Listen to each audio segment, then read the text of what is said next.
Catherine, I didn't hear you come in. Mr. McLintock, I told you that I wanted to talk to you. Not now. Could I get you a glass of sherry, Catherine? Oh, thank you, Mr. Birnbaum. I could use one. I came into town behind a runaway team. Drago never could handle horses. It was that young man whose mother pretends to be your cook. Catherine, your wine. Oh, thank you, Mr. Birnbaum.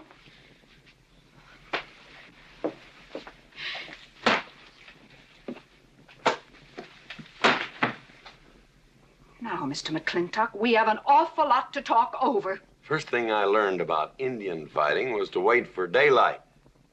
What has our conversation got to do with Indian fighting? Indian fighting is good experience for our kind of conversations. Oh. It'll wait, Catherine.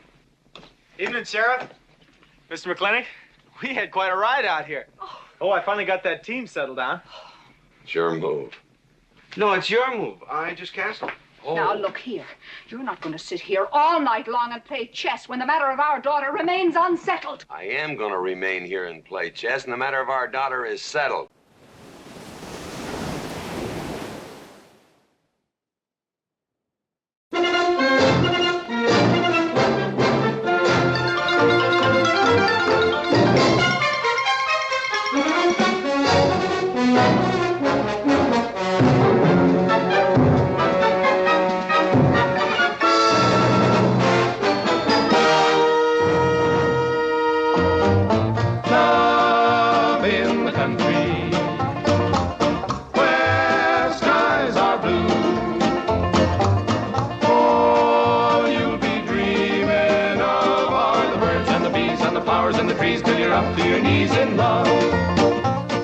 Treehouse in the meadow, below the mountain peak. The perfect place for lovers when they play hide and seek.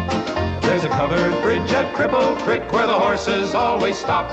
Between the treehouse and the covered bridge, that's how Mom and Pop are making love in the country, where skies are blue.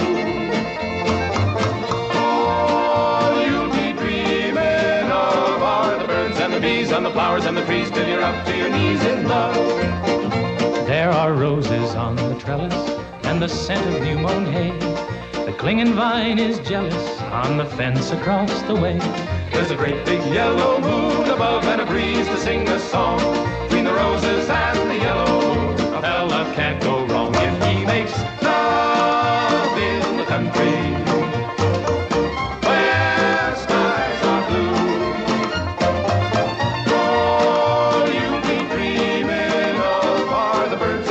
And the flowers and the trees till you're up to your knees in love.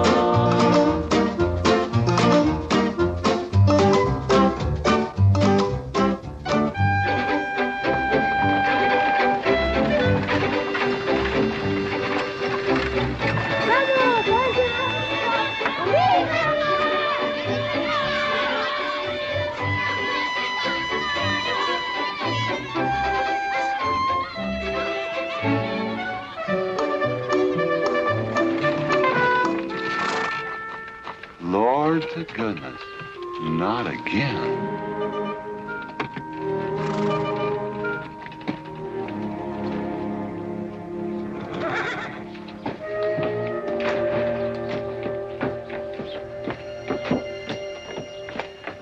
Howdy, Drago. Morning, Curly. Makes 7 times this month he come home swoggled. 6. 7? 6. Once was his birthday. That don't count. Give me my bucket. Didn't have anything for breakfast but 2 raw eggs and a mug of honey. No. Curly! Yes, boss? Don't say it's a fine morning or I'll shoot you. Get out of here, Bunyan. Good morning. Morning. Carlos, what are you doing up there? I hope I get it this time, Mr. McLintock. My brothers, they got the big hats already.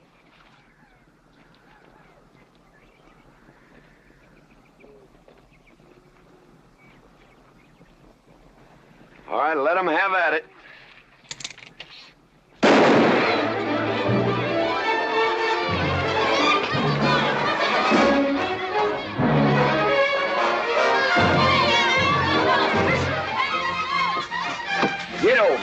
let me drive? You promised me you would sometime. No, yeah. Boss, you better watch that turn onto the road. You're gonna kill both of us one of these days. Thank you, Mr. Boss!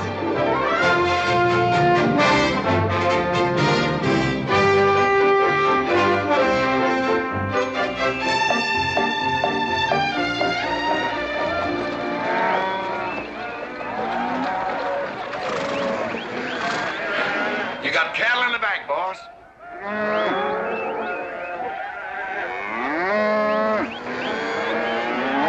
Yeah. Give it up, yeah.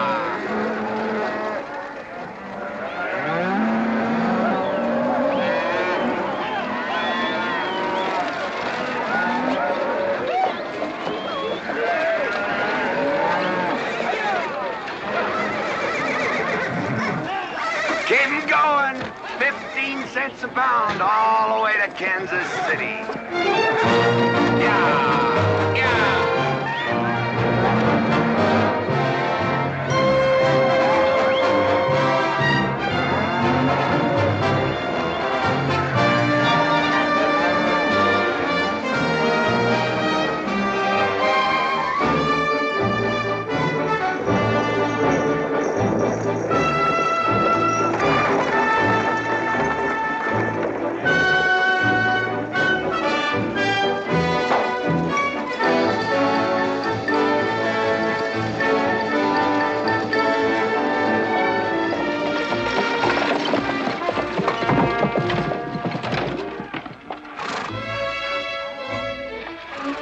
Now, boss, there's one old pensioner I wished you would pass up.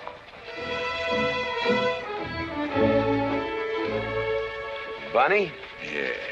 I knew where I'd seen his face before. He's an old timer. He's just been around town a couple of years. Oh, you have no milk of human kindness.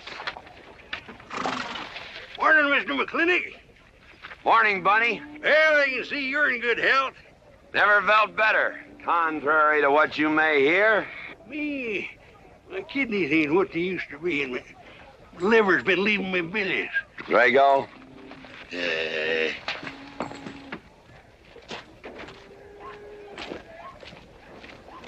Hello, Ben. Hey, McLintock. Drago, throw that in the buggy. Yes, sir. The scrubby bunch of Sooners, huh?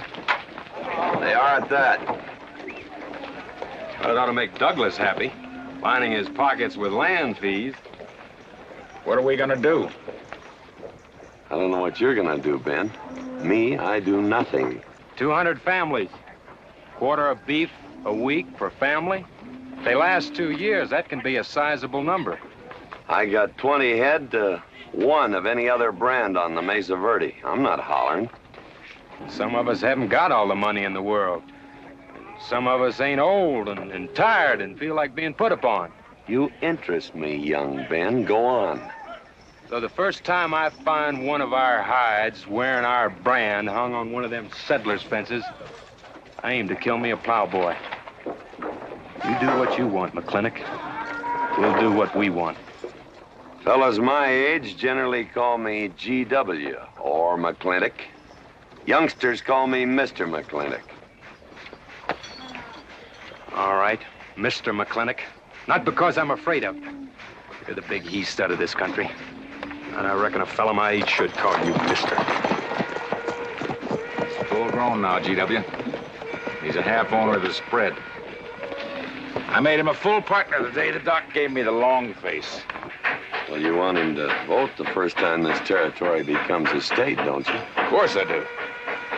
These settlers get burned out, there'll be a lot of hollering that this country's too wild to be a state. We'll go on being a territory some more, with a lot of political appointees running it according to what they learned in some college where they think that cows are something you milk, Indians are something in front of a cigar store. I'm looking to you to hold young Ben down.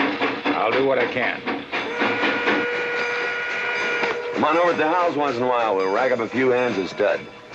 GW, that'll be just fine.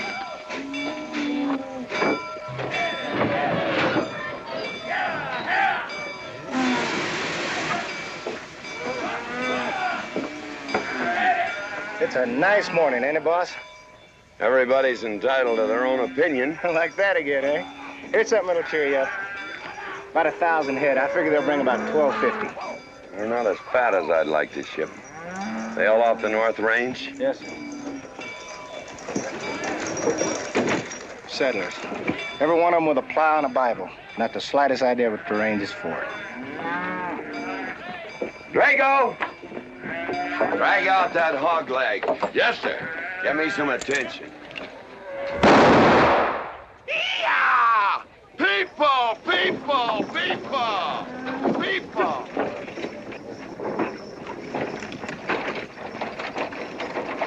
Come on, all of you. Gather around. People, come on. Gather around. I'm McLintock. You people plan to homestead and farm the Mesa Verde. Yes, sir. The government give us each 160 acres. The government never gave anybody anything. Some years back, a lot like you came in. You had a pretty good first year, good summer, easy winter. But the next year, the last rain was in February.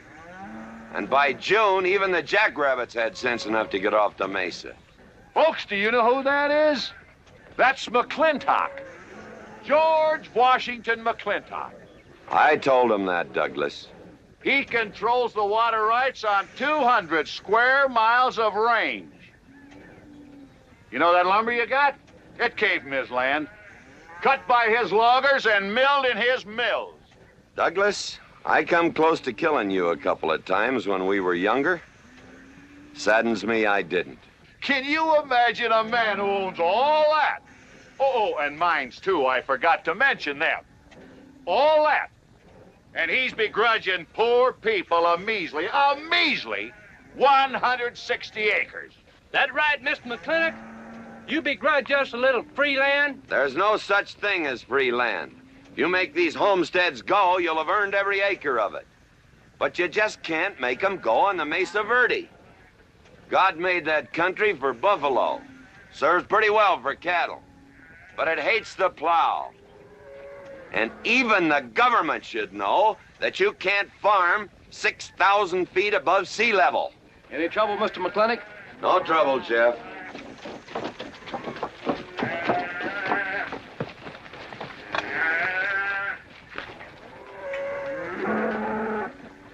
How about you, Douglas?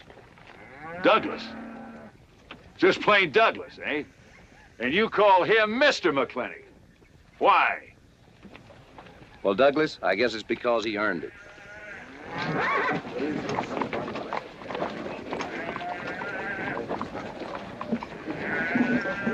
Mr. McLintock? Yeah?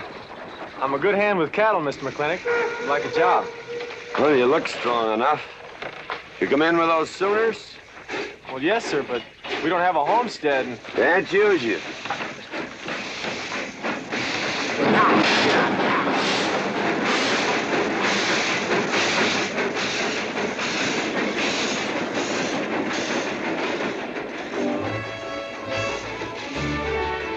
Tough life, ain't it, Sonny? Hell, ain't much future in being a farmer around these parts.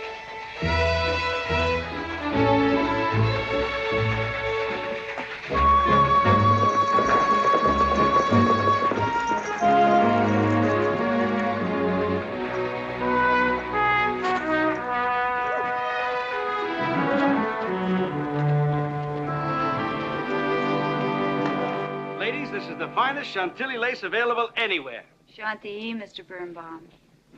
Well, believe me, it's the best. Oh, excuse me, please. Look around. Take your time. Drago, I got 1,000 Havana cigars and 12 of those hats for you over there. Them 12 big hats ain't gonna last long the way some folks have been dipping into that red eye these days. Uh-oh. Good morning, GW. Good morning. I stole some stick candy. Please, help yourself. Come on in. Davy, you can forget about saddling up the horse. Come in here. Problem? Yes. Well, if I were blacks, I'd move Queen's Bishop to King 4. Yeah, you might be right. You know, I was just starting to work this out when the letter came. Letter? It was... What happened? Don't you want it? Morning, Mr. McLintock. Morning, Davy. You being here saved me a trip. Oh, that hat and suit of clothes you picked out for my birthday? Well, instead of this cowboy hat, I'd like to have this one. If it's, all right with you, sir. Oh, it's all right with me, Davy. Of course, that looks like the kind of a hat a fella'd wear down Main Street to start a fight. Oh, I don't need a city hat for that. All I have to do is walk down the street and some wiseacre will call me an Indian, and just like that, the fight's on. Davy, the letter, it's for you. And you are an Indian. Yes, I know I'm an Indian. But I'm also the fastest runner in town. I've got a college education, and I'm the railroad telegrapher. But does anybody say, hello, college man, or hello, runner, or hello, telegrapher? No, not even hello, knothead. Davy. It's always, let the Indian do it. Will you go out in the store and help the ladies? All right. I'm also bookkeeper, part-time clerk. Always let the Indian do it. The lady brought that out here this morning, asked for it to be taken out to the home ranch for you. Handsome lady, kind of tall with red hair. Called me Mr. Birnbaum, just as if she'd never seen me before, and as if that veil that covered her face would keep me from recognizing her. I thought she was in New York or Europe or someplace. So did I. Jake, you better throw on a couple extra cases of the boss's favorite bourbon. That stuff sure gets used up fast out at our place. Which reminds me, you better start tapering off. Catherine's in town. Katie?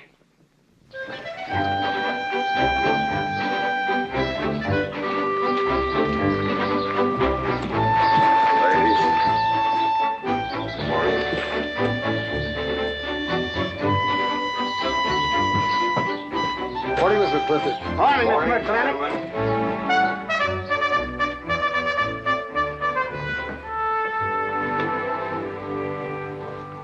Good morning. Hello, morning, Matt. Darling. Fauntleroy. Morning, GW. What are you doing in here? Why aren't you out at the desk? Helping out the bartender. Yeah, I see a busy day. Give me the key to room 17. What? 17, and don't advertise it. Here they come, Mr. McLintock.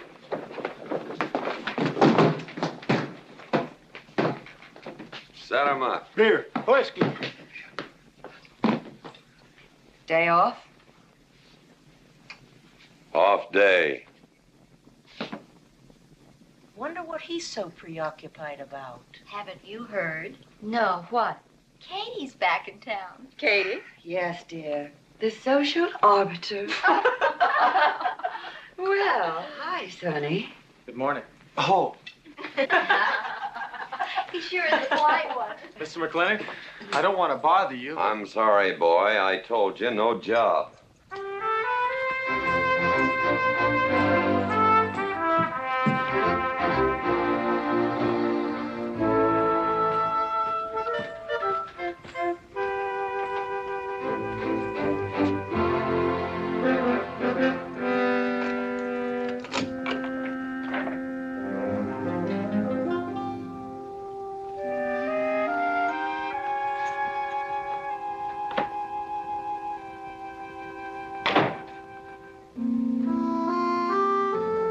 Catherine? George Washington McLintock.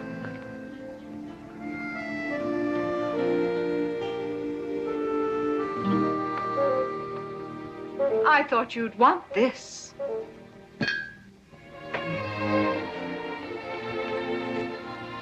First dig of the spur. But who am I to upset your plans? But you feel kind of silly. I never feel silly. It's because you have no sense of humor. Why couldn't we sit down in the hotel dining room and talk about whatever it is you want to talk about? Or why couldn't you just come over to the house? And have everybody know that we're meeting. Everybody knows, and what's the difference? We're married. And that is something I should like to change.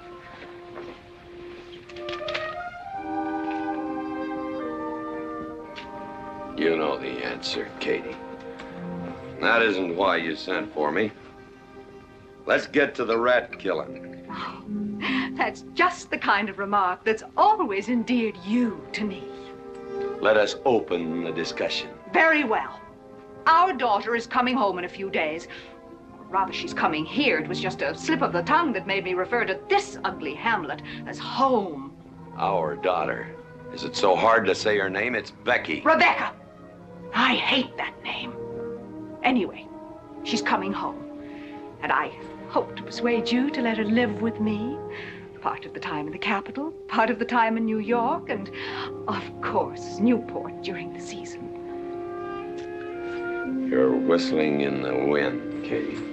If she stays here, she'll become just as crude and as vulgar as all of this country. And if she goes your way, she'll be all show and no stay. Oh.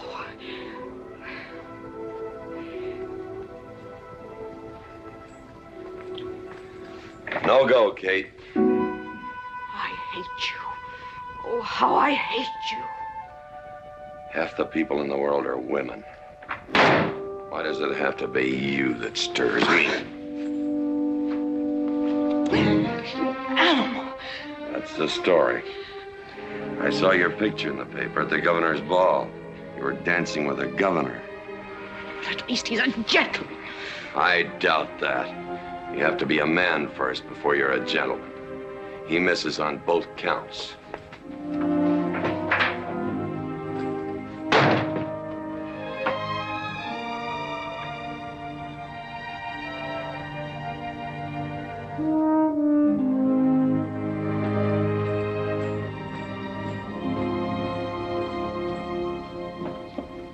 Hey, Sonny, you gonna ask him again? Nope. Hey, boy, you got a pocket of pride. You got a bag. You better listen to an expert, Sonny. I'm telling you, you got to grovel. Human nature gets him every time. Mister, leave me alone. Everybody does it one way or another.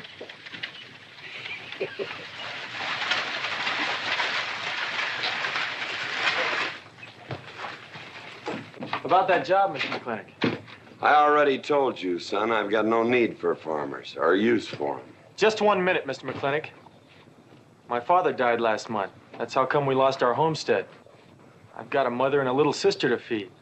I need that job badly. What's your name? Devlin Warren.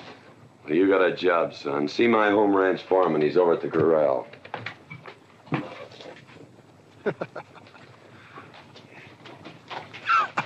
Step down off of that carriage, mister.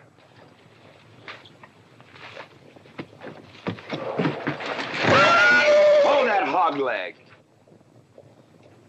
I've been punched many a time in my life, but never for hiring anybody.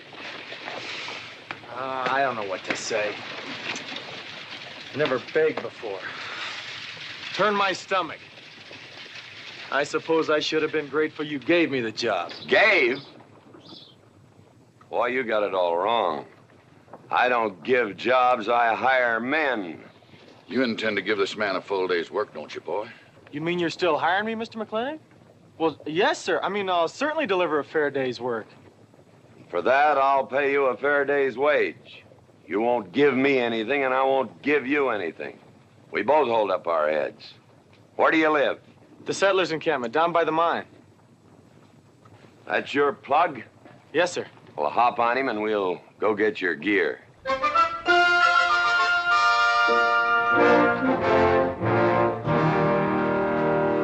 Yeah! Yeah!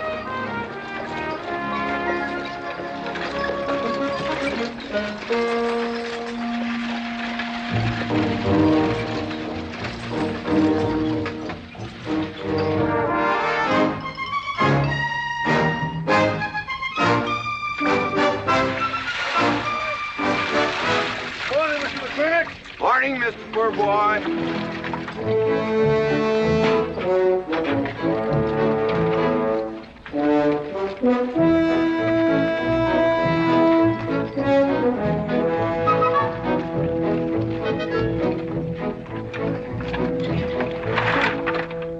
I'm sure that all you fine people are interested in knowing just what portion of this new land will be your new home.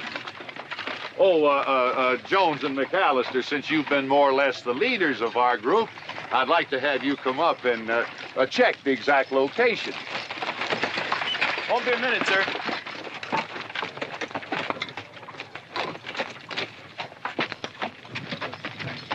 Go after that boy and give him $30. Tell him McLintock pays these riders a month in advance. From the looks of things, they could sure use it, too. Oh, Mom? It's Mr. Drago. More. Well, and what do we owe this visit from the cattle baron? I've got a touch of hangover, bureaucrat. Don't push me. Oh, McLaglen!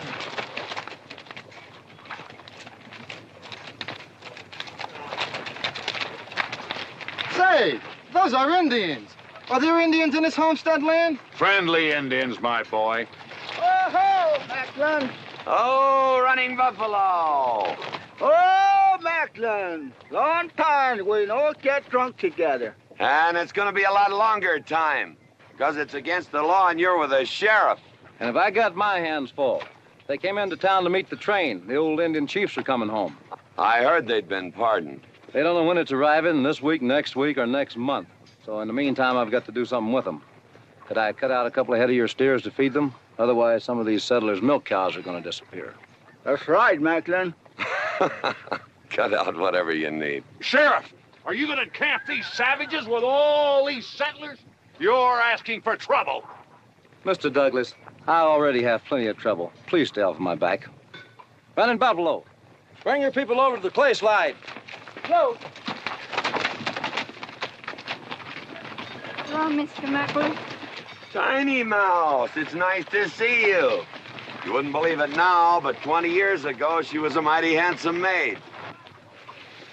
20 years ago, you thought so too, Mr. Douglas.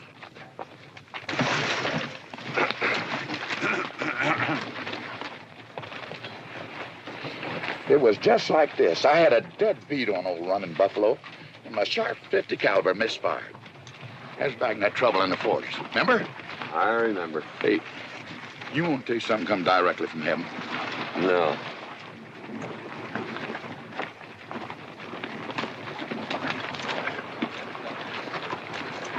Where'd you get this? That boy's mama baked them.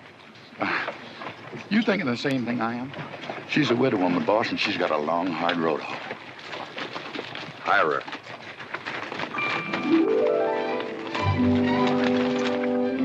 I always said you had a heap of sense. Mr. McLintock, this is my mother. Your mother? And my sister. Pleased to meet you, Mr. McLintock. Ma'am, this here's my boss, and he has a few choice words to say about your biscuits. Yes, Mr. McLintock? Well, they're great.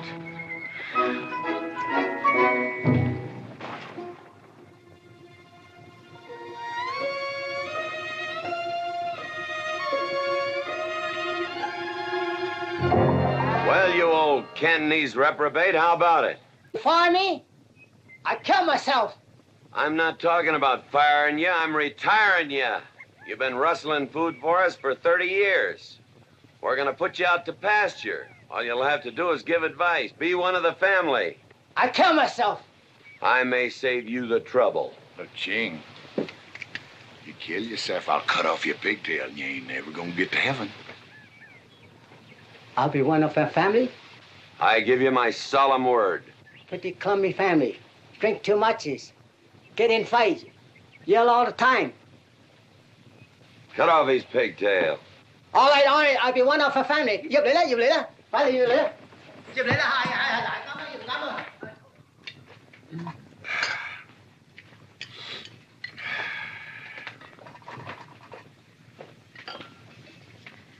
I hope everything is satisfactory. This is such a big house, it'll take me a while to get used to things. Now, please don't hesitate to tell me if anything is wrong. No bird's nest soup. Otherwise, just fine. Everything out nicely. Who's Finally, having it, fine. ma'am? Best apple pie I ever had. Curly's right, ma'am. Hated to leave that last bite. Shall we celebrate with a drink? Carlo, come in and help me with the dishes. Alice, you want to help too? Yes, Jacob. All right, pitch in. Now, I'll wash and you kids can dry. Is that good here?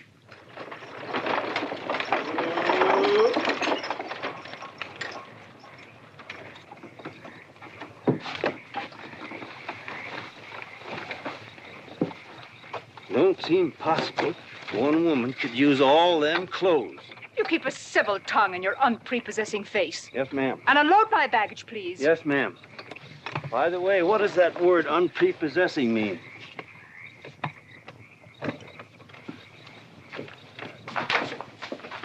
Mrs. McLintock. Oh, hello, Carlos. Run and help the driver with my luggage.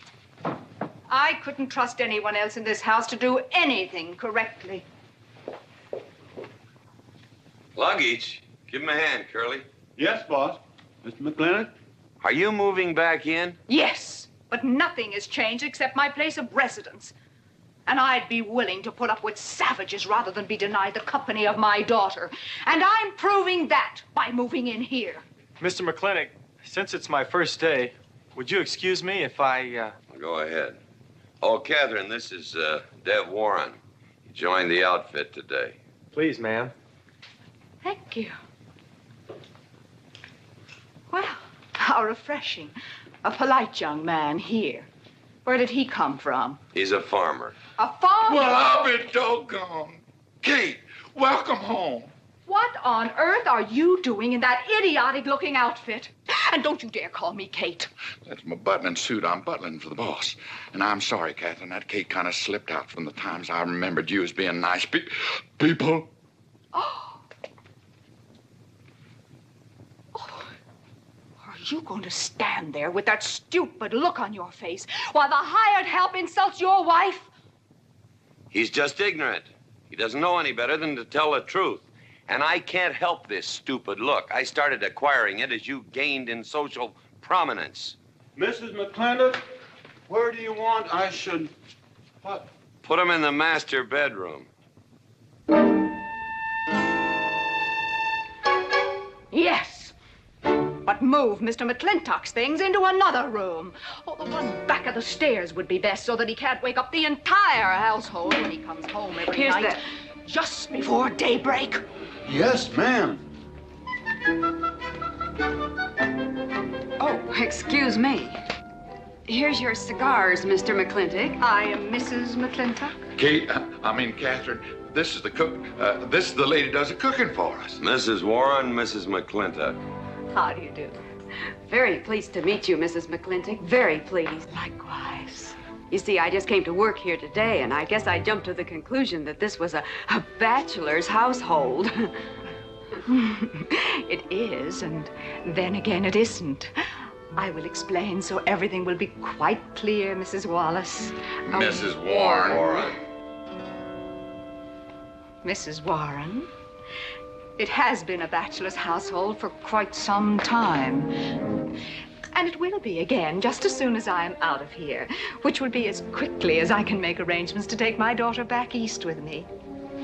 You see, she's coming home from school in a few days, and then we'll be off together, and you can return to conducting yourself as you consider proper in a bachelor's household. Katie! Shut up! Until then, I am mistress in this house, and I will give the orders. I want my breakfast served in bed. Let her. Ain't you gonna say nothing, boss? Breakfast in bed. No. 1 poached egg, tea, toast. Oh, GW. As soon as my things are put away, I want to talk to you about Rebecca. Yes, Mrs. McLintock. Indeed, Mrs. McLintock. Of course, Mrs. McLintock. The toast, lightly browned and unbuttered. Of course, ma'am. Wait a minute now, boss. Where do you think you're going? I just remembered I got a date. But she said she wanted to have a talk with you. I heard.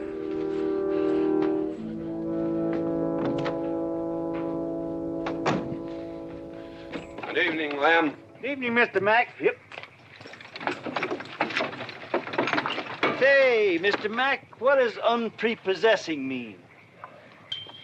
I was called that once, Lem. Looked it up in the dictionary. It's best you don't know what it means. Uh-huh. Thank you. You up?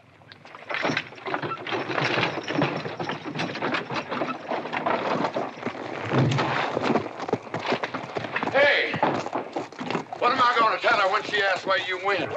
When in doubt, tell the truth. She wouldn't expect that from you anyway.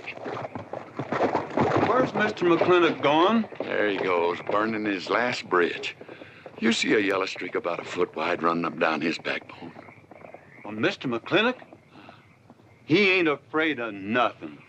I once thought that.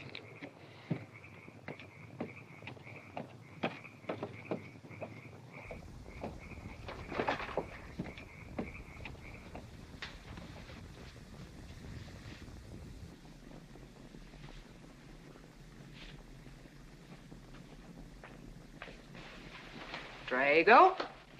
Yes, ma'am. Was that, He took off, lit out. I told him I wanted to talk to him. Yes, ma'am. I was standing right over here when you said it, and I was standing right out there on those front steps when he walked up to a horse, grabbed a hunk of mane, stepped up on him, and sunk spur. Where did he go? Last time I saw him, he's going east. But you know him, he's liable to go north, south, or west. Get me a carriage. Yes, ma'am, but But what? maybe you shouldn't follow him into maybe where he's going into. What does that mean? I don't know, but I wish I hadn't have said it. Just get the carriage. Yes, ma'am. What happened? Get the Bruce. Baruch? Hitch it up. She wants to go to town. But Mr. McLintock never said anything to me about it. Look, young fella, I'm the ramrod around this place, and you better start giving me a yes, sir. You're gonna get the roof of this house pulled down on your head. Yes, sir.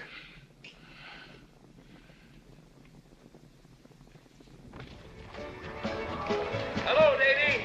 Hi, Mr. McLintock. New broom, eh? Drink, please. Hello, Bunny. How is everything? Oh, fine, fine, Mr. McLintock. I'll get you next time.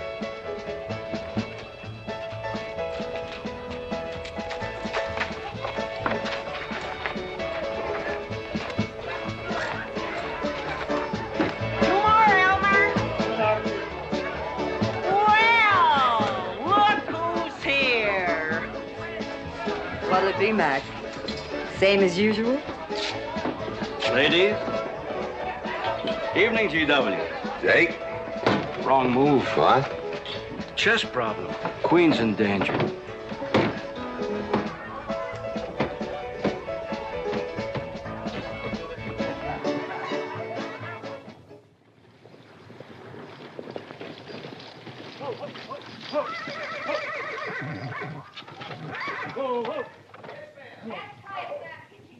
I suppose you can do that.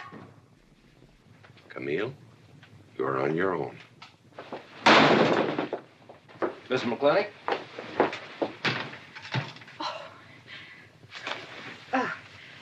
I'm Camille. Camille Reedbottom. I'm learning the game of chess. Thought it would give me something to pass the time. See, I have nothing to do all day long, and I just remembered something.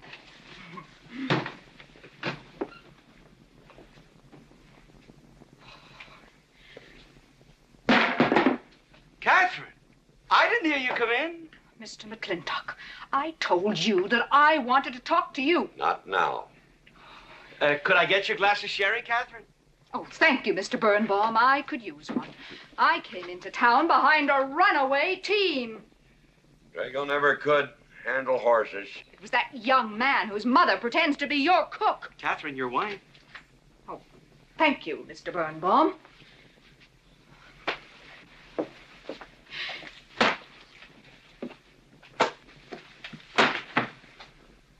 Now, Mr. McLintock, we have an awful lot to talk over. First thing I learned about Indian fighting was to wait for daylight.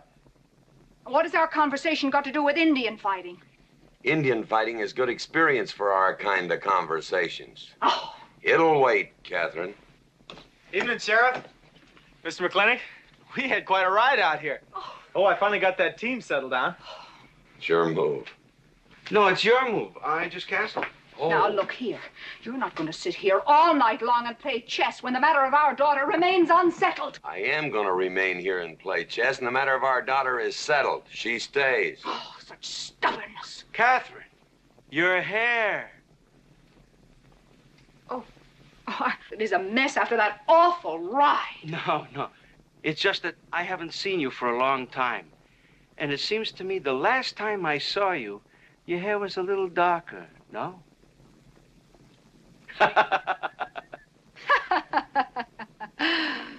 It's a funny thing that tricks a man's memory will play, huh? Mr. Birnbaum, I think that you've completely lost your mind. You have done something to your hair. I have not.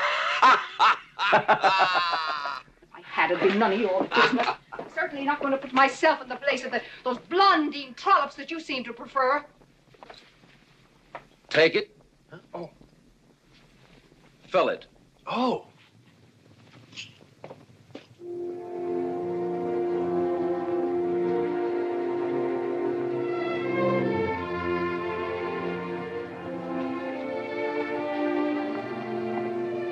Good morning. You fellas still at it all night? A McLintock never quits. But a Birnbaum has to. Besides, the game is over. You got me. Oh, no, Mr. Birnbaum. You still got a good game. Oh, you play chance. Please, take off.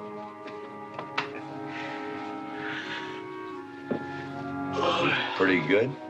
Fair. Well, looks like I won't have to come into town always to get a game. Remember, I'm a bad loser. It's your move. Yes, sir.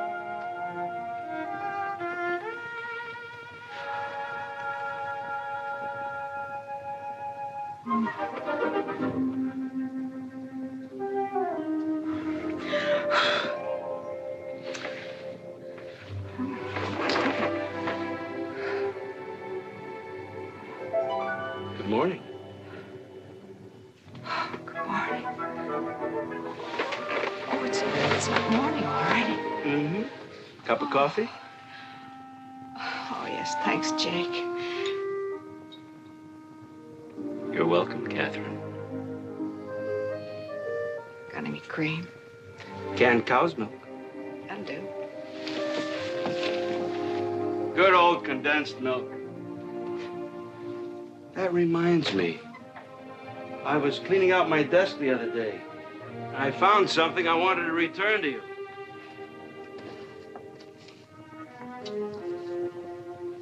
Here it is.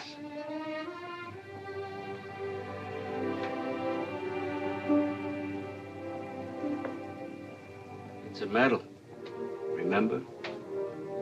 From the President of the United States of America to First Sergeant Michael Patrick Gilhooly for bravery above and beyond the call of duty.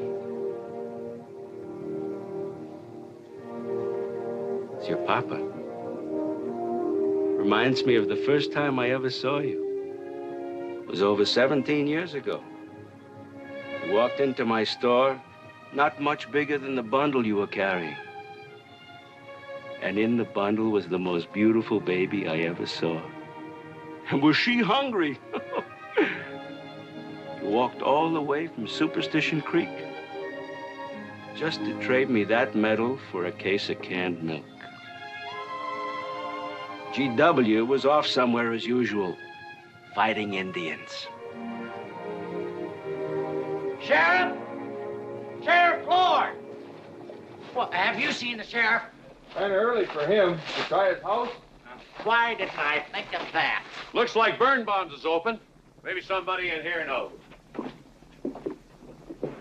So there you are, Sheriff. I told you you were headed for trouble. Trouble? I want to know by whose authority you let those Indians stay in town. Those savages are wards of the government, and I am the representative of I that told Sheriff Lord that he could put him up down by the clay side. Because the town's named after him, he thinks he owns it. Well, you check the books in the recorder's office, and you'll find I do own a fair piece of it. Agard, if you knew anything about Indians, you'd know that they're doing their level best to put up with our so-called benevolent patronage, in spite of the nincompoops that have been put in charge of it. Those Indians need my permission to leave the reservation. Those chiefs have been giving orders all their lives. It's pretty hard for them to understand that they have to hold up their hand like a schoolboy in a classroom. The law is very clear. I told you you'd get no satisfaction from these people. But we'll get the girl back. Girl? The girl the Indians kidnapped. But don't worry. I armed the settlers and set them to rounding up those red devils. What is this about a girl? Millie Jones, one of the settlers' daughters. The Indians kidnapped her. That's ridiculous. And you turn loose a lot of farmers with shotguns? I certainly did. You're insane. Let's go, Sheriff. Mr. Douglas, Oh, Miss McLintock. much as I hate to agree with GW about anything, you haven't changed a bit. You're still an hysterical fool.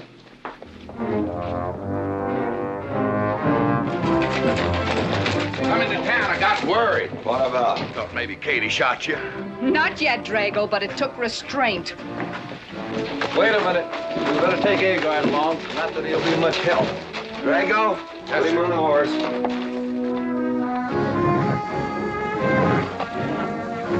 Just a minute. Well, I'll drive. Yes, ma'am. Agard, what are you doing? Agard, this is serious. Stay with him, Agard. Stay with him. Hagar, will you stop showing off and getting this buggy? Mercy. Mercy. That horse is a little green.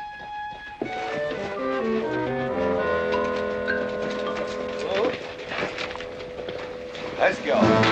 Yeah.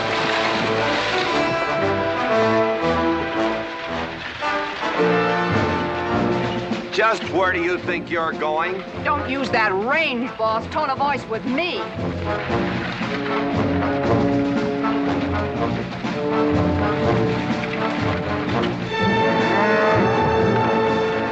Carter! Headed for Mr. Poor Boy's mine. Mount up some riders. Right, boss. You heard the man.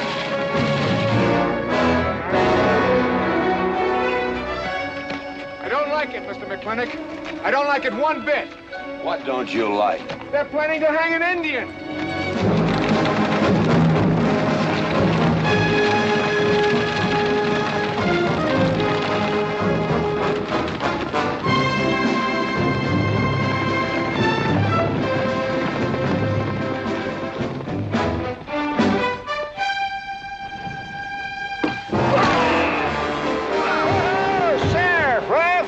Where's the whiskey? Hold that. Not so fast, Mr. Boss of the whole country. Unless you want to wear a big hole in your middle. How long is GW going to let that cheat-chalker push him around? That cheat-chalker has a sawed-off shotgun. How do you know she didn't wander off someplace or meet some fella or something? What are you saying? That I didn't raise my girl right? That she'd wander off all night with some man? There's a lot of things I'm not saying to you, mister. Well, you got a sawed-off shotgun in my middle. But how do you know this Indian had anything to do with it? She's gone, ain't she? She's gone. Pa! Pa! I'm over here! Pa! Been looking for me, Pa? Where you been, gal?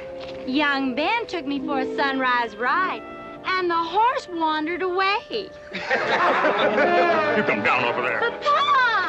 She's telling the truth, Mr. McLintock. We wasn't doing nothing. Well, that's not important right now. The important thing is that you don't draw that hog leg, or this will be worse than Dodge City on Saturday night. You get on, back to the wagon.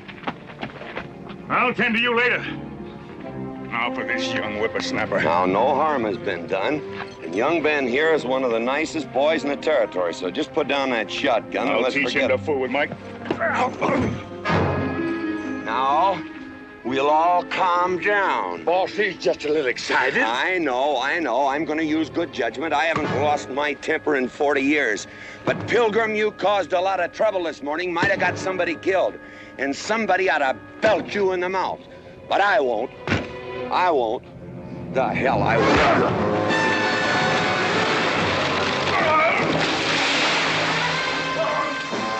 McLintock Rider!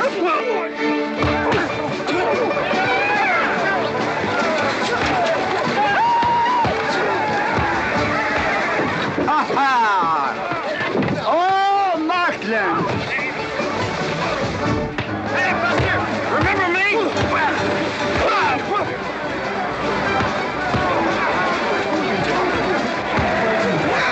Hello, sir. Nice party.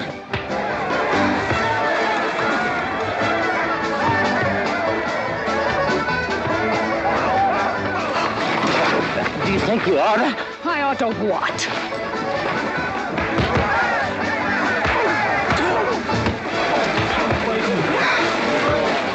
Why, you think?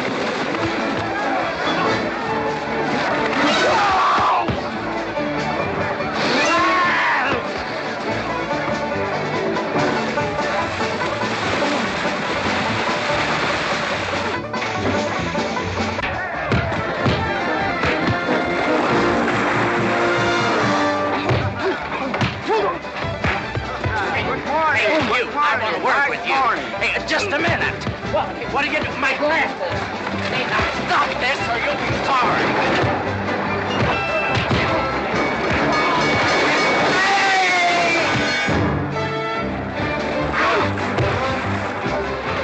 Stay out of this, Jake. It's everybody's war.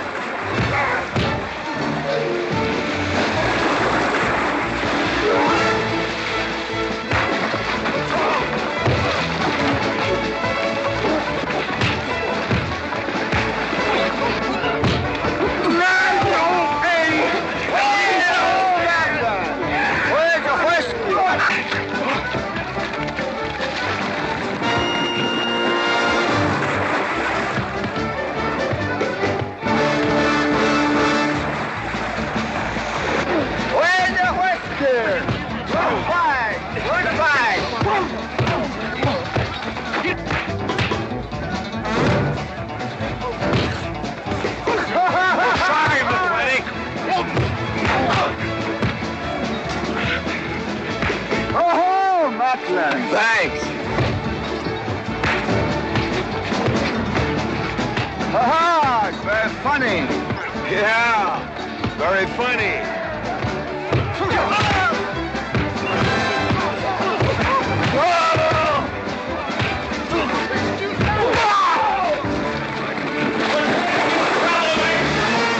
Guys, Mr. Douglas, I'm sorry.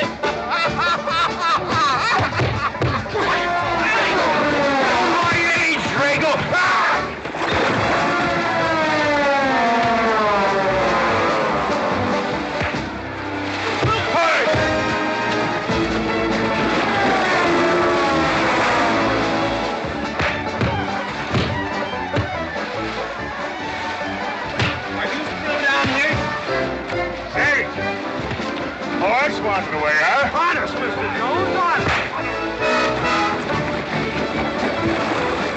Oh, get out of my way. Nice left. Thanks. And I went to college. For this, you don't need college.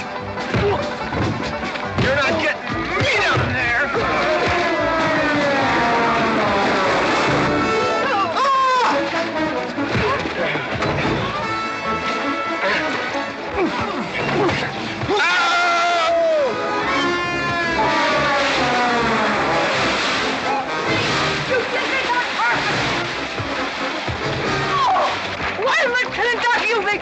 Good morning to you, Mrs. McLintock. Buddy, you big...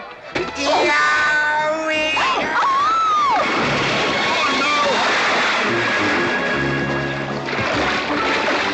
G.W. McLintock, you big, great big clumsy! Well, it's pretty hard to control yourself.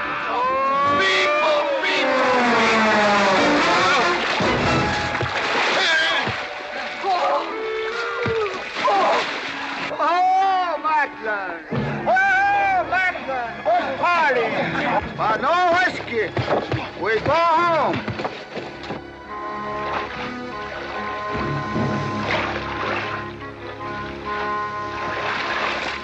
You and your friends! Well, we at least saved your half. Oh.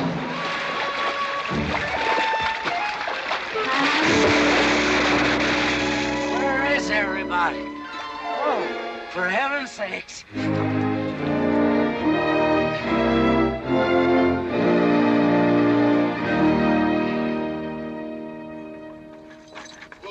Whoa. Brago, will you never learn how to handle a team? Yes, ma'am, I'll sure try. I'll tell you that now. Try me family. You want to lose your pigtail? I lose face.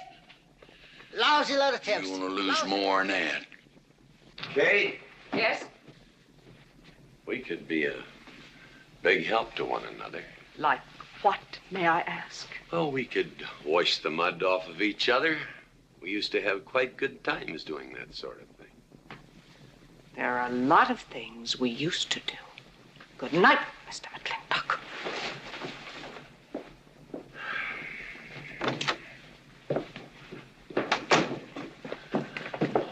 Any luck? What are you talking about? I mean, divorce. She still wanted it. Yeah.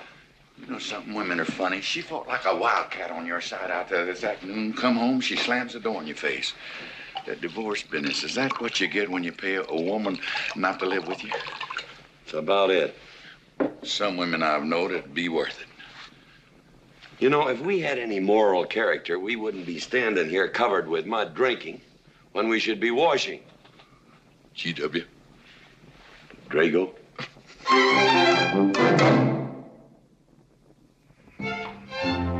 Miss Warren, these biscuits. Oh, thank you, Drago.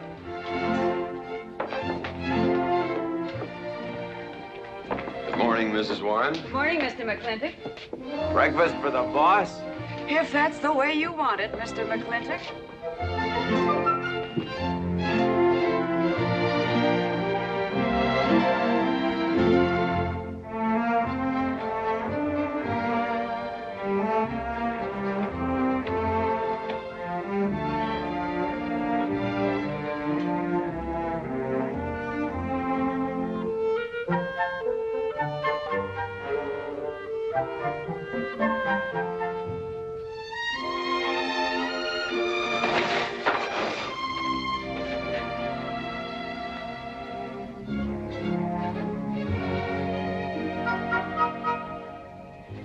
One poached egg, tea, toast, lightly browned, and Why, Mrs. McLintock, you have a black eye. I do. Ooh.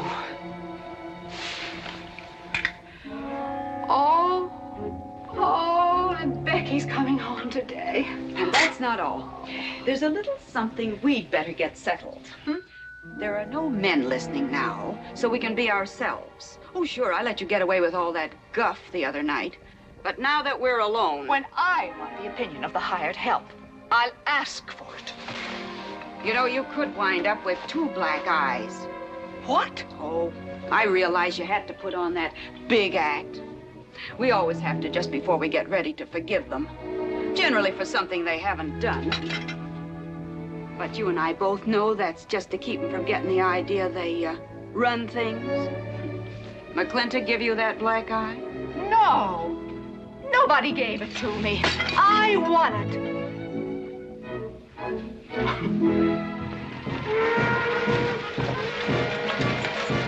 Morning, Davy. Morning, Mrs. Beach. Mr. Beach.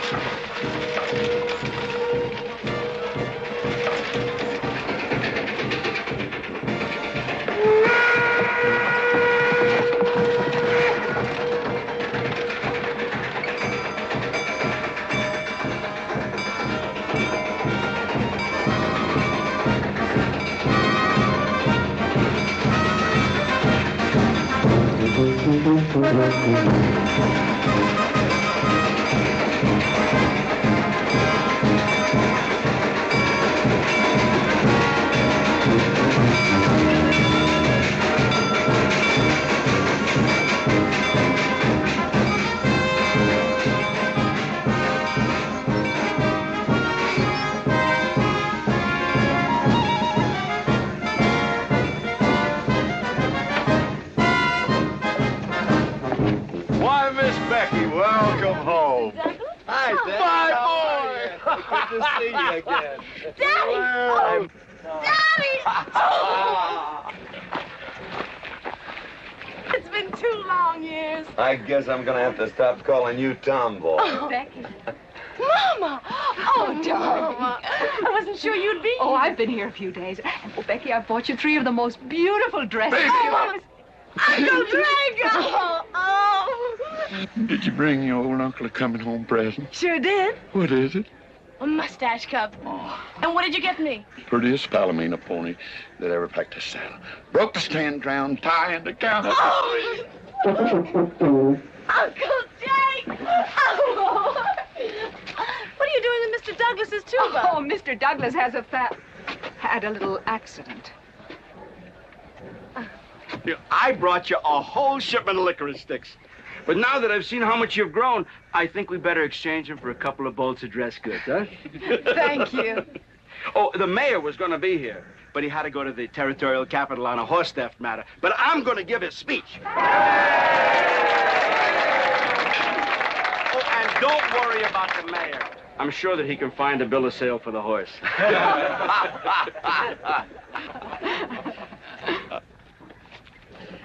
Ladies and gentlemen, we are here to welcome the fairest... What am I doing? We are here to welcome back the prettiest girl that was ever born in McLintock, or in any part of the territory.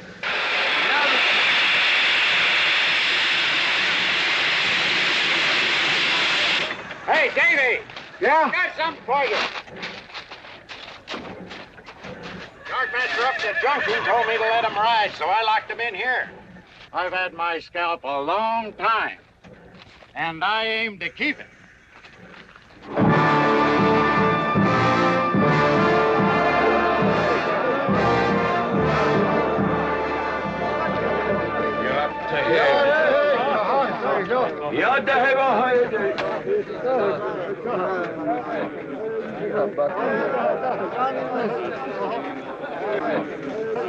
And now she's come back to us.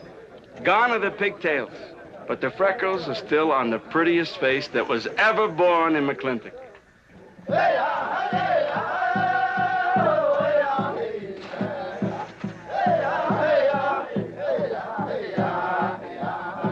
Hey, that's Puma. And it's true. The government did turn them loose. Good old Puma. I'll never forget when he brought GW home. Your father had a hole in his chest and 104 fever. Of course, they weren't very mannerly about it. He came past the house at a high lope and threw him on the doorstep. And you do remember them good old days, don't you, Katie? Catherine.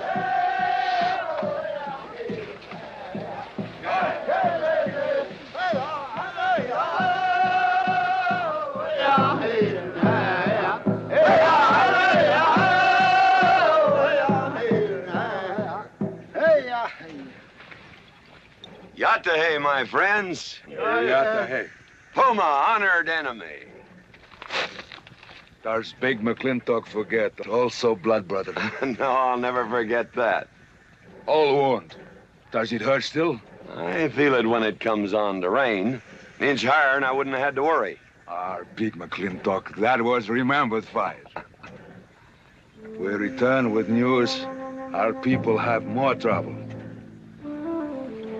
You see, I learned good English now, big McLintock. Learned in white man's jail. But we would have you talk our cause at government hearing. I understand that Governor Humphreys is going to preside at that meeting. Yes, Puma, I'll translate your wishes. Mr. McLintock, could I impose upon you to use your Comanche to tell these chiefs... Puma is chief of the Comanches, and he speaks English very well. Oh, well, your people will have to follow my instructions to the letter. It is the law of the land... Well, now, just a minute. Well, for heaven's sakes.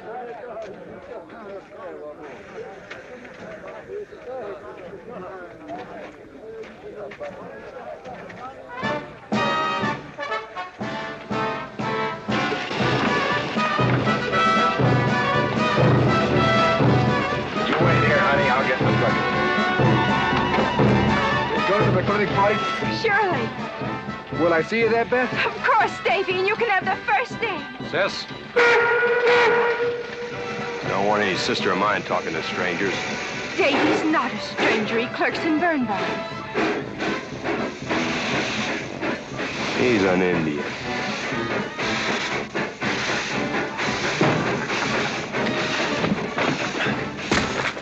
Darn you, Drake. Drago. Now look what you've done. Baby, this is Devlin Warren. He works for your papa. Dev, this is Miss Becky McLintock. Those are my things. Yes, ma'am. Oh, I don't own you anywhere, Miss Becky. What do you mean? Oh, I mean, you look so much like your mother. Or even prettier. Oh, Mr. Warren. Mother's much prettier tany I am. Many a fight started with words like that. Come on, get in the boat. Hello, Ching. We got jelly pie for dinner. Oh. I'm not cooking. No, he's not. Junior! Yes, Miss Becky. You remember Junior Douglas, Mama? Oh, of course. How's college? Valedictorian, 95. Oh, congratulations. Oh, Mr. and Mrs. Douglas, we will see you at the party, of course. Oh, delighted. Well, it'll be pretty hard to keep young men away. Yes, sir. Drago? Yes, boss. Baggage all loaded. G.W. You remember young Junior? Oh, yes. Like father, like son. Mr. McLintock, I hope you don't think I'm being presumptuous in asking for the honor of calling on Miss Rebecca. Well, there she is. Ask her yourself. Well, thank you, sir. Ching, now I'm going to get fired. Get up out of here. Thank you, sir. Thank you. Have you no manners? See you at the party, Junior! Yeah. Yeah, what? Like father, like son. What did he mean, Matthew? Come on, Ching. Grab a root and growl. 我係佢工人，認真做工。我係嗰啲人，我想要買乜嘢生活做啊？我呀，做晒咗啊！ Well, you're doing a good job, Miss McLintock. Thank you, Miss Flora. Deb, when you're finished there, go over and help Drago with the beer cakes. Yes, Mom. Deb, could you come and help me a minute?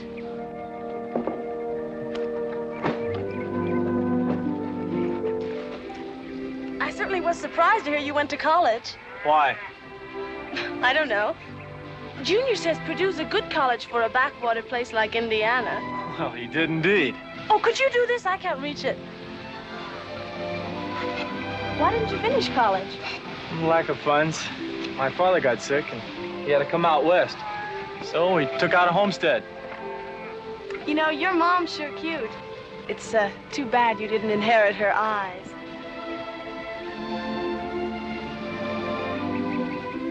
Well, you'd been lucky if you'd inherited a few things from your father. Oh, really? For instance? It was common sense, for instance. Common sense? Yeah. You don't see him being fooled by some dude like Junior Douglas. Junior's not a dude. He's nifty. This needs a woman's touch. And besides, he got a letter at college. What sport? Glee club. Very strenuous. Don't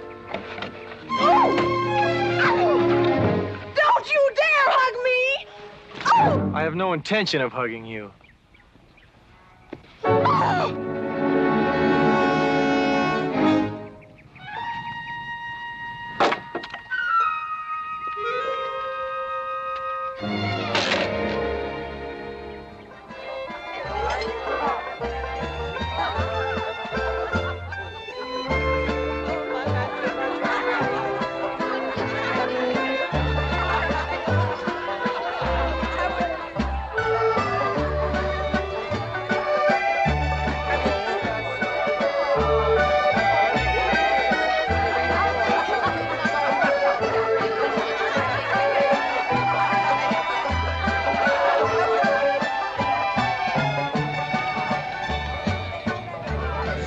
Ladies all look lovely, Catherine.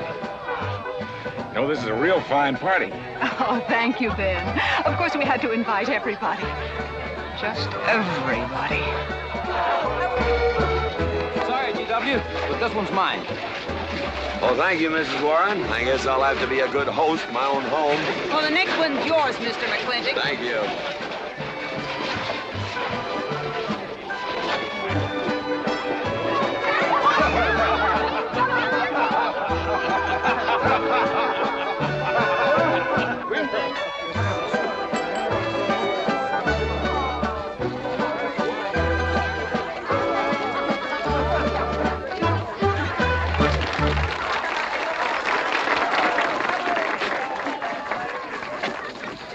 Go and do what I told you to do. Oh, Katie. Catherine, and do as you're told. Oh, Drago, do this. Drago, do that. Yeah! People! This Douglas feller. Drago! Yes, ma'am. Matt Douglas, Jr. is going to bring you folks some of the latest terpsichorean dance steps, brand new, brought by him directly from New York City. All right, Mr. Fiddler.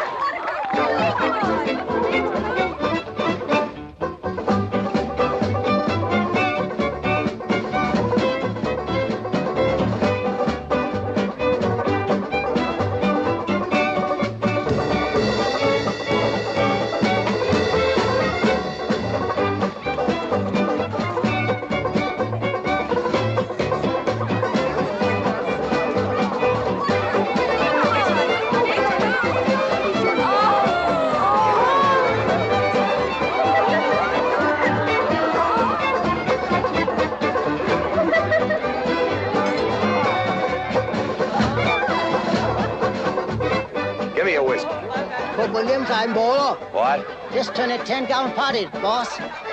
We'll run out of whiskey. Well, I can take care of that, Chick.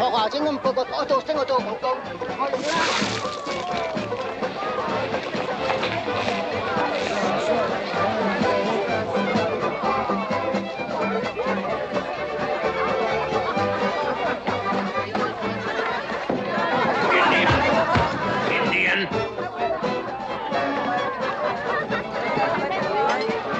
And you still got any ideas about asking my sister to dance? Get up and we can do this all over again. Yes!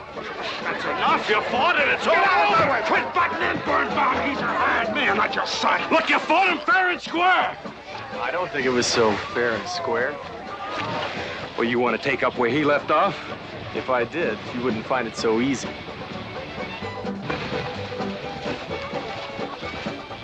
Now we've had enough of this. Well, when are you gonna quit walking away? Just as soon as we're out of sight of the party. A little lesson I learned back home, don't fight in front of women. Well, we're out of sight now. So we are.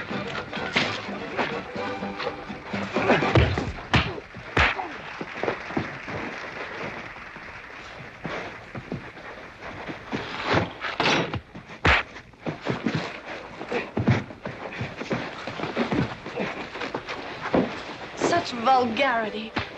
Someone should do something about it. You're right. Absolutely right.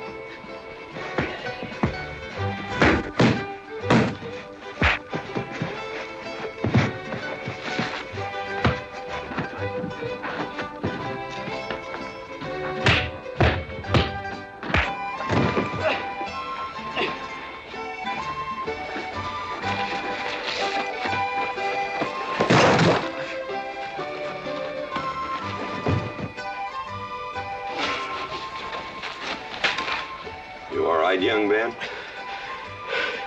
I'm all right, Mr. McLintock. Pretty fancy fighting for a country boy. 2 years at Purdue, Mr. McLintock, on the boxing team. I never thought any farmer could whip me. But you sure did. Better get him cleaned up. Get him some water, Jake. Yeah.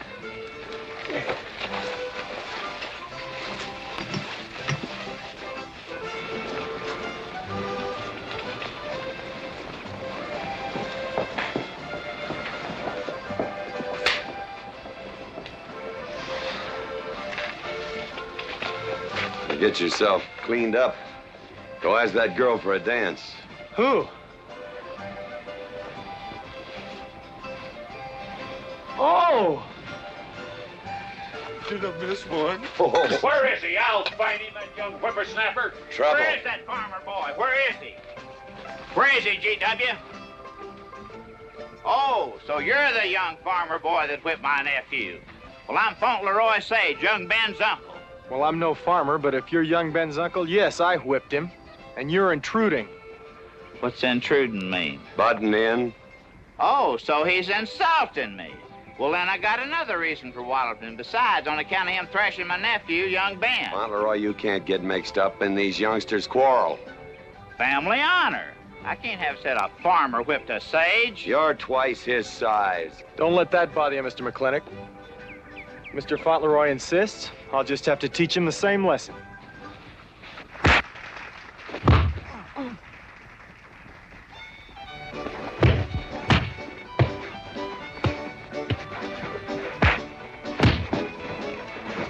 Say!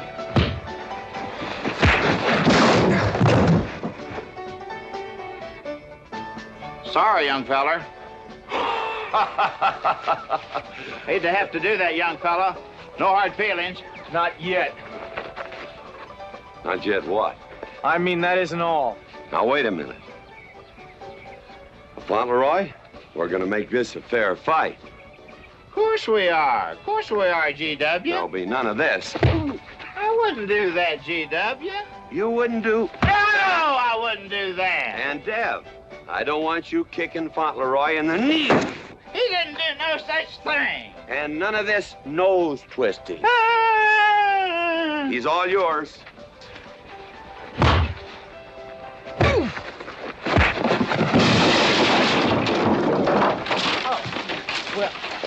Well, where are my glasses? You all right, young feller? Ouch! I'm all right. This Indian agent will stop stepping all over me. I beg your pardon, G.W. You're just fighting me. But I want you to know that boy fought me a fair fight. Well, I'm glad to hear that, Fauntleroy. Here's my uncle. Fauntleroy, what have you been doing? I hope my uncle didn't bother anybody. No bother. I think we'd better join the ladies before they get curious. Drago. Fauntleroy, let's line them all up for a do-si-do. Jake, you think tincture of arnica would help? Could be. Used to help you. Gentlemen, to the medicine cabinet.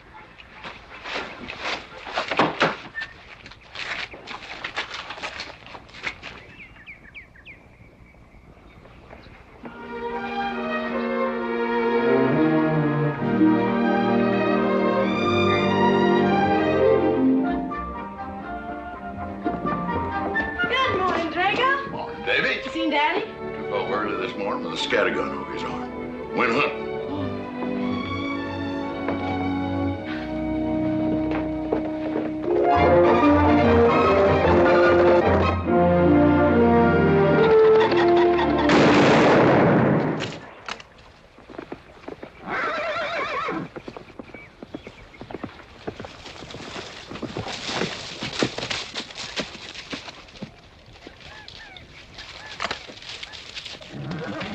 Morning, Daddy. Good afternoon. What gets you out so early? There's something I have to get straight in my mind. Yeah? What? Mama.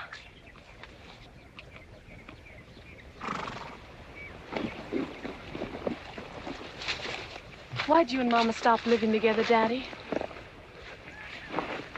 Why'd you separate?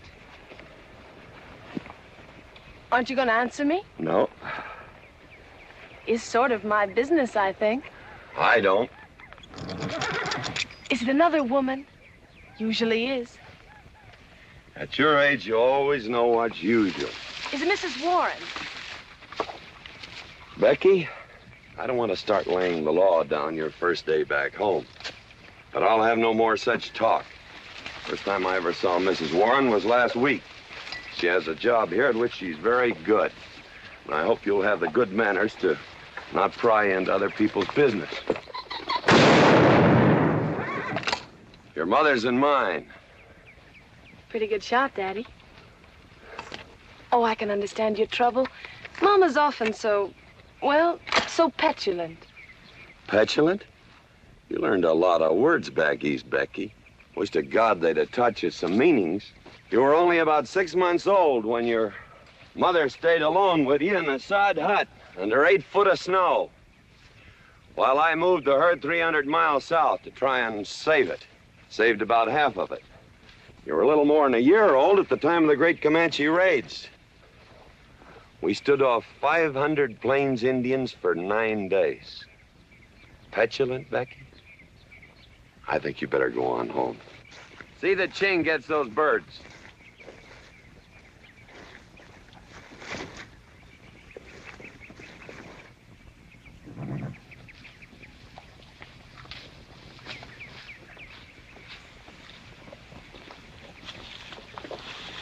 Becky! Come here.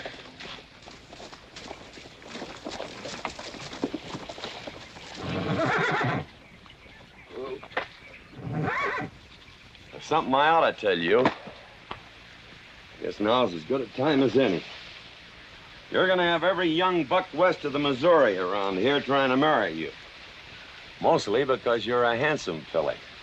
But partly because I own everything in this country from here to there.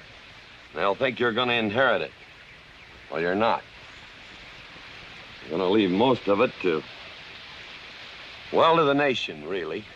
For a park where no lumberman will cut down all the trees for houses with leaky roofs. Nobody will kill all the beaver for hats for dudes, nor murder the buffalo for robes. What I'm gonna give you is a 500-cow spread on the upper Green River. Now, that may not seem like much. It's more than we had, your mother and I. Some folks are gonna say I'm doing all this so I can sit up in the hereafter and look down on a park named after me. Or that I was disappointed in you. Didn't want you to get all that money. But the real reason, Becky, is because I love you. And I want you and some young man to have what I had. Because all the gold in the United States Treasury and all the harp music in heaven can't equal what happens between a man and a woman with all that growing together. I can't explain it any better than that.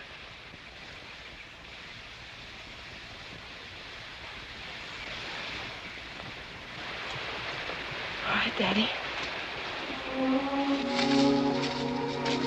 Becky.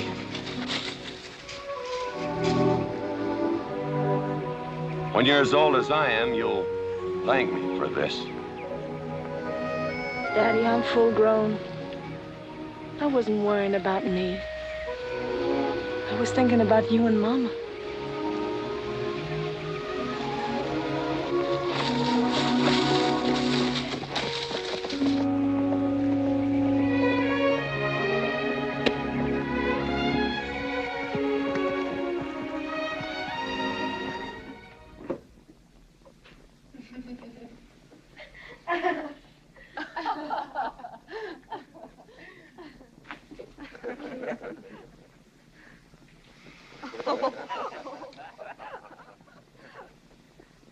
Oh.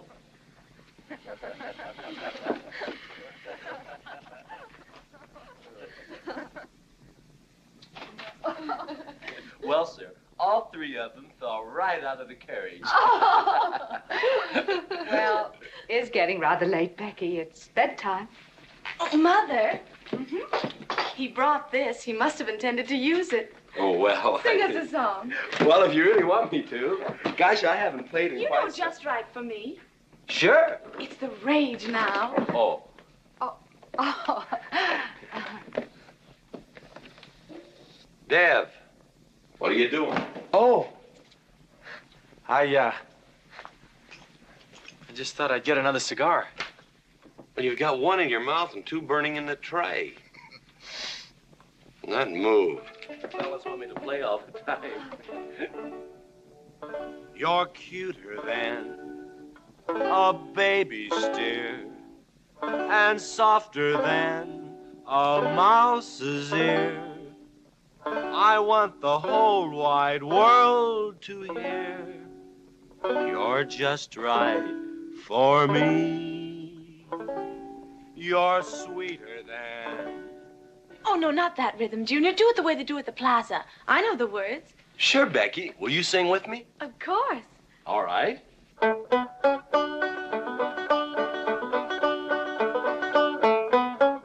love a man who's witty and smart and clever. It's your move. Oh. Oh, Deb, you're playing like an amateur. Let's call it an evening. I'd like to know where your mind is tonight. You're sweeter than the early spring, or bluebells when they start to Pretty good. ring. Voice like her father. Feel like a king, you're just right for me. sweeter than honey, finer than wine. I'm sure they found you on that honeysuckle vine. I would melt in your embrace. You disappear without a trace. To die like this is no disgrace. This is the time. This is the place for you. Just Right for me.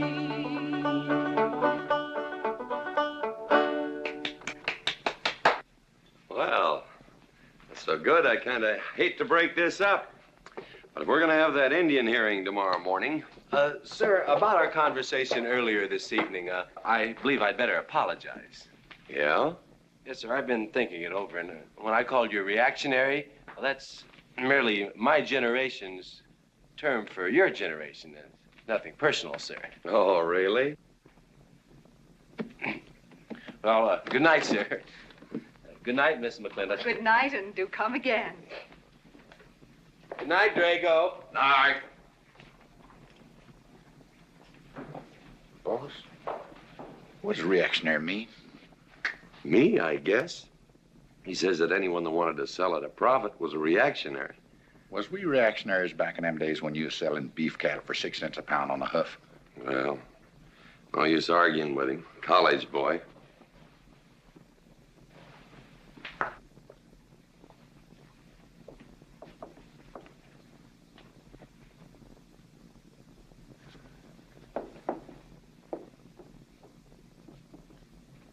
Devlin Warren, if you was my kind of man, you wouldn't let some dude walk off with the prettiest girl west of Denver without putting up some kind of fight. Does it show? Well, what can I do? I'm just one of her father's employees. I'm just a hired hand around here. Every so often, Dev, you spill the strangest ideas. Everybody works for somebody. Me, I work for everybody in these United States that steps into a butcher's shop for a T-bone steak. And you work for me. There's not much difference. Daddy, the most terrible thing just happened. Junior's horse ran away. The one he rented at the livery stable. Tied up a rented horse by the reins. He's probably back in the stall by now. I think we could get Junior something that he can ride. What I'd rather do, Daddy, is drive Junior home in our barouche. It's a lovely evening, and I'm sure Uncle Drago wouldn't mind driving. I would, and I got the kind of manners don't keep me from saying so, just to be polite. I'll drive him home, Mr. McLintock. And you don't have to come, Miss Becky. I'll see that he gets home safely. I can take care of myself. You got yourself a foot, didn't you? Dev, get the carriage. Drago? I'm going with them. Now you got me wrangling dudes.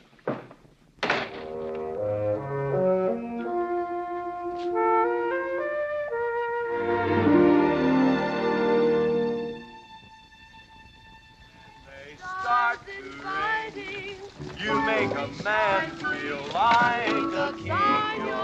You're just right for me. Miss Becky, somebody better help me watch the road. You know, I'm new around here. Might take the wrong turn off. Devlin Warren, you know there isn't a turnoff between here and town. You disappear without a trace. To die like this is no disgrace. This is time. This is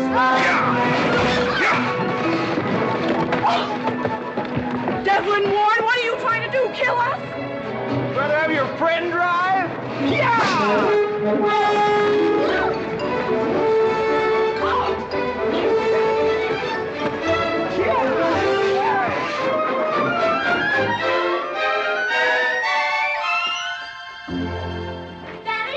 Daddy, I have never been so humiliated in my entire life. I said what I said, and I'll stand by it to the death. Shoot him, Daddy. Shoot him at once. Well, why? My honor is at stake. Well, now, Your Honor. Absolutely. He impugned my honor. Impugned? What does that mean? Slander. He slandered my honor. He did? I said what I said, and I'll stand by it to the death. He admits it, see? Shoot him. Well, what is he admitting to? Why, he called me a... I won't even repeat the word. I didn't necessarily call you anything, but I said what I said, and I'll stand by it to the death. Well, just for the tally books, what did you say? I said that any girl who would permit a man to kiss her before they're formally engaged is a trollop. He said it again. Shoot him. Now, hold on. No, don't hold on. If you're my father, if you love me, you'll shoot him. Well, I'm your father, and I sure love you. So? Oh, you shot him. You really shot him. Hey! He dies. If he dies, he'll be the first man ever killed with a blank cartridge. We use this to start the races on the 4th. Hey! I'm on fire! Oh, you poor dear. Poor dear? You'd have had me shot in cold blood. But it didn't happen. Yelling I insulted you and all. What you need is a good spanking. Deb! Daddy! Leave me out of this. I think I'll give you what you deserve. You wouldn't dare! Oh, wouldn't I? You'll think next time before you have someone shot. And this kicking and yelling isn't gonna help you. Don't you! Oh, Daddy! Wait a minute! Daddy! Oh, oh, Daddy! Help me! Don't! Daddy, boy, I hate you! Mommy! Oh, G.W., was that a shot?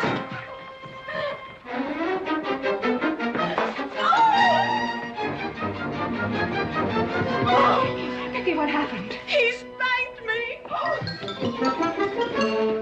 You spanked my daughter? Dev. You mean you stood there while that brute beat our daughter? G.W., what's happened to you in the last 2 years? Part of valor, son. Oh, isn't it enough that you've always treated me like a squaw without subjecting dear, sweet Becky to this crude, vulgar way of Catherine, life? you women are always raising hell about one thing when it's something else you're really sore about. Oh. Don't you think it's about time you told me what put the burr under your saddle about me? I don't intend to stand here and hold a midnight conversation with an intoxicated man.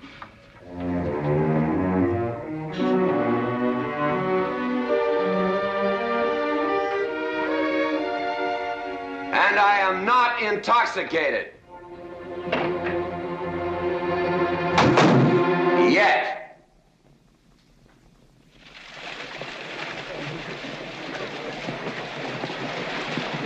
Hello, Governor! Hello, Governor!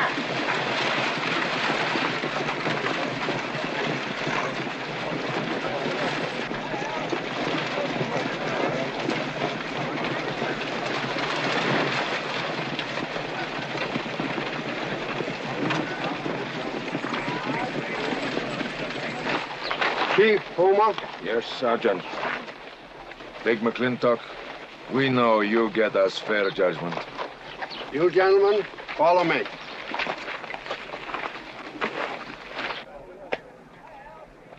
Well, Jake?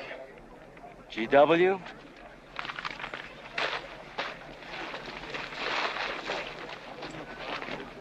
Well, GW, it's been a long time. Not long enough. Cuthbert. Your husband is a rude man. Yes, Cuthbert, I know.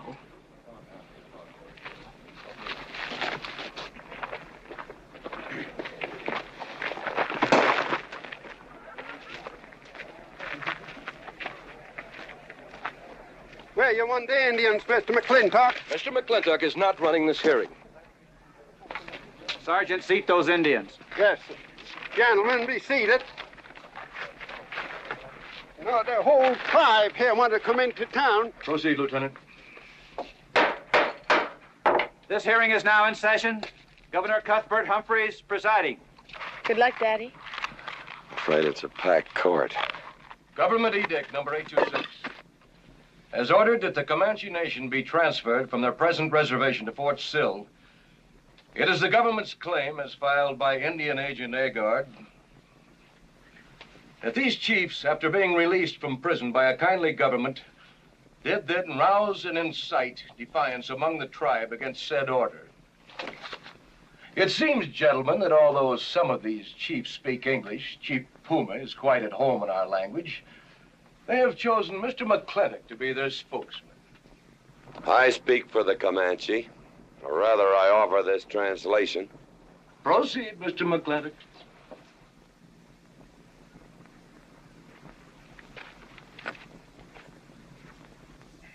The Comanche say, we are an old people and a proud people. When the white man first came among us, we were as many as the grass is of the prairie. Now we are few, but we are still proud. For if a man loses pride in manhood, he is nothing.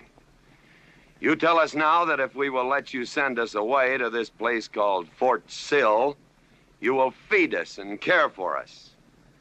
Let us tell you this.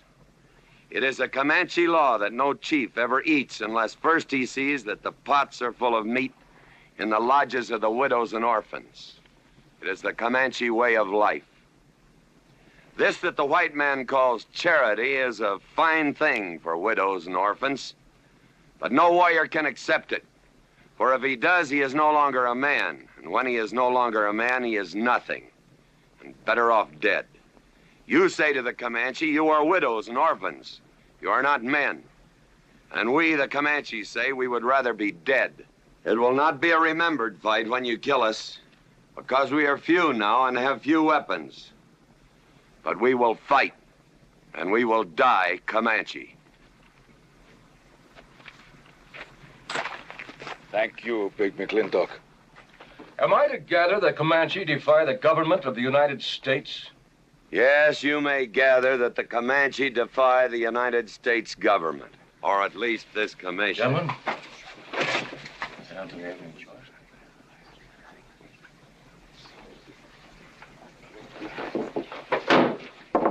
It is the order of this court that these chiefs be incarcerated until such time as the detachment of United States cavalry be made available to escort them and the Comanche nation to Fort Sill. This court is adjourned. Oh, McLintock! You are important chief amongst these white people. Sway them. Have them give us few guns to make the fight worthwhile. Let us have one last remembered fight for end of Comanche.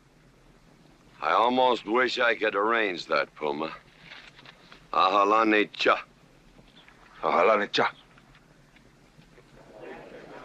Sergeant. Yes. Good, squad. Carry on. Gentlemen.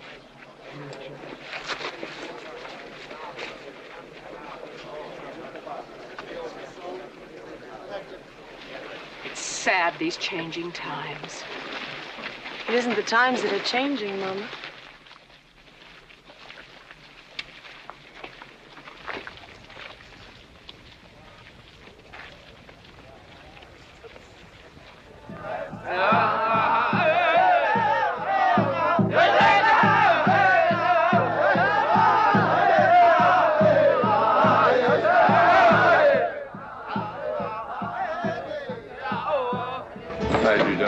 Hello, Lem.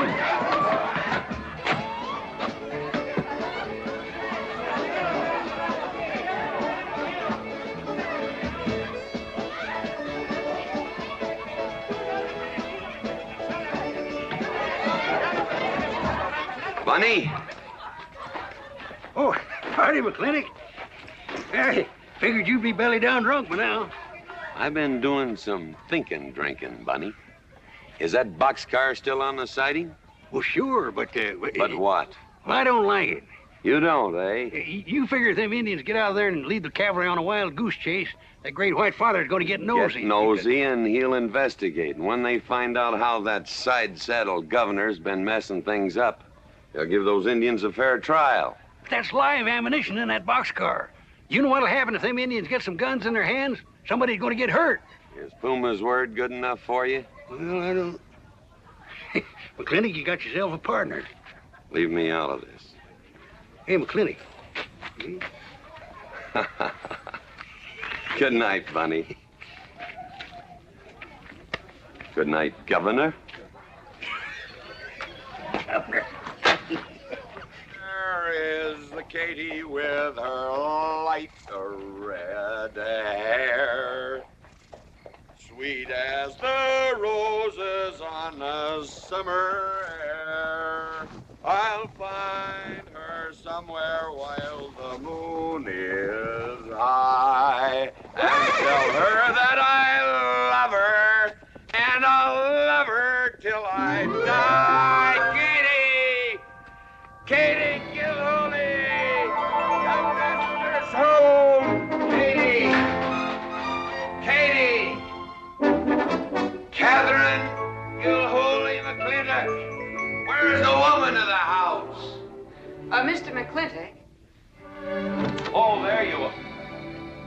Mrs. Warren. Oh, good evening.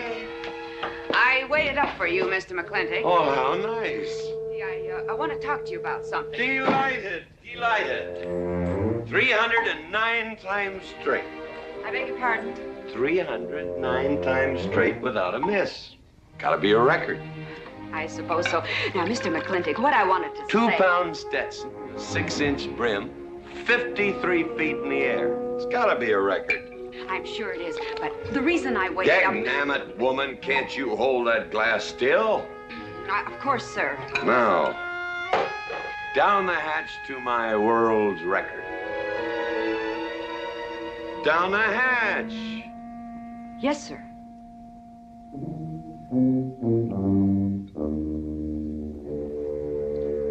And now, to the governor of our territory. The governor of the territory, sir? Now, don't you stick up for him, Mrs. Warren. You're a fine woman, Mrs. Warren. But you'll certainly go down in my estimation if you stick up for Cuthbert H. Humphrey, governor of this territory. I don't mean to Down change... the hatch. Oh, yes, sir. Down the hatch.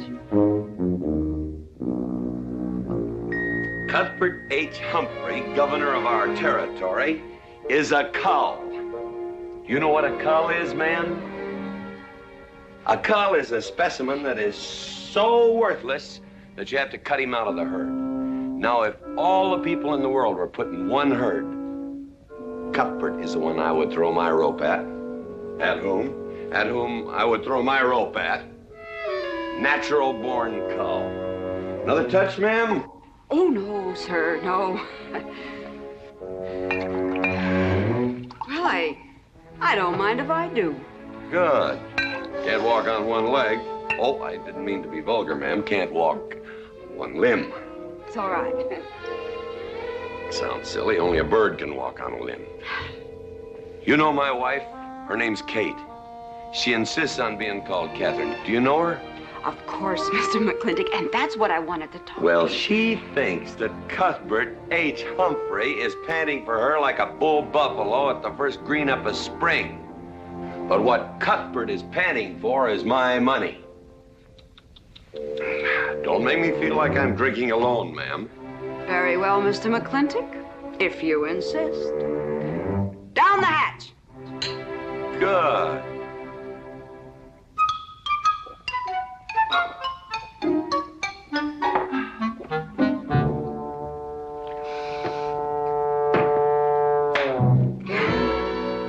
Mr. McLintock,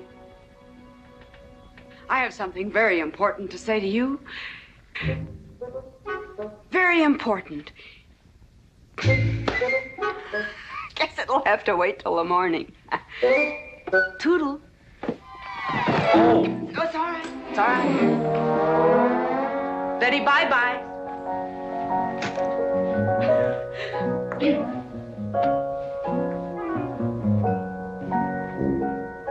Whoops. Oh. Mrs. Warren. Let me assist you. Very kind.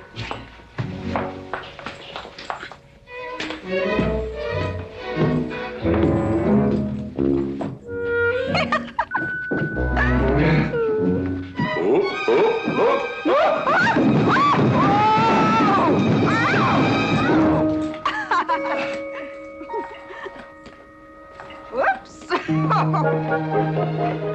What's going on here? Now, Catherine, are you going to believe what you see or what I tell you? Mrs. McLintock, hope you won't misunderstand. It's the first 100 women sitting on his lap that I misunderstood. Number 101 is quite simple. Now, G.W. McLintock, I have something. He's gone to sleep. Just when I know exactly what I want to say to him, he goes to sleep. I waited up to talk to Mr. McLintock. I wanted to tell him I was quitting. You see, Sheriff Lord has asked me to marry him, and... Oh, congratulations. I don't want to seem prudish, but if you are going to marry Sheriff Lord, it seems to me that you're sitting on the wrong man's lap.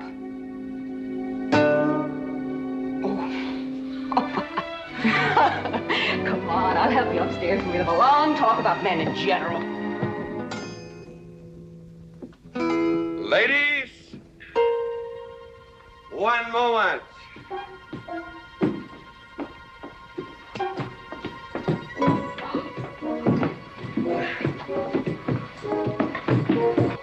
Oh!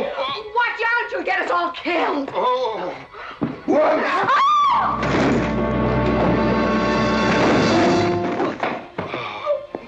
Wait a minute, ladies, till I catch my breath, and I'll get you up those stairs as sure as my name is George Washington McLintock.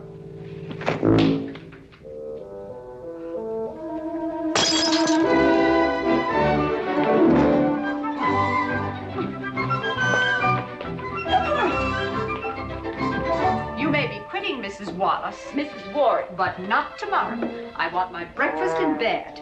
I want to know. I know, toast, lightly brown. Somebody sure put a knob on my skull. Here's Katie. I'm speaking. Katie, why? There Mrs. Warren was there. Oh. And there you was there. Oh. And there that whiskey bottle was there. Oh. And Katie's temper being what Katie's temper is, well, there you are. Drago, old friend. Huh? My wife does not understand me. Why, she being different than any other man. Come on, I gotta get you upstairs. Get you ready for that big celebration tomorrow.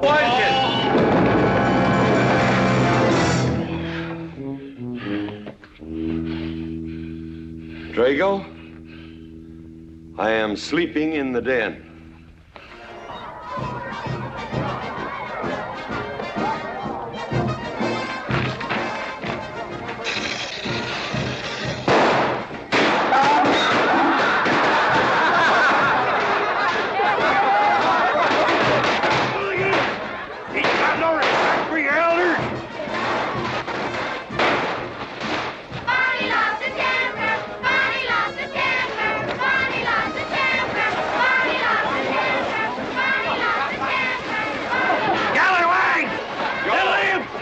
You get the measles!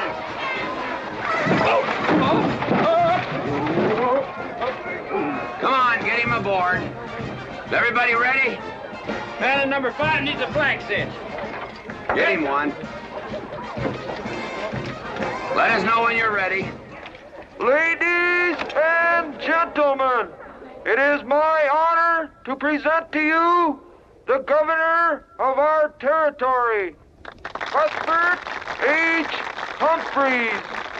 Thank you, Mayor. My friends and citizens of this great territory, this is the 9th consecutive year. It has been my privilege and my pleasure to inaugurate the McLintock 4th of July celebration. Now, the first event will be the wild horse race. But before I fire this shot to start the event, I would like to say a few modest words regarding my stewardship of this great territory.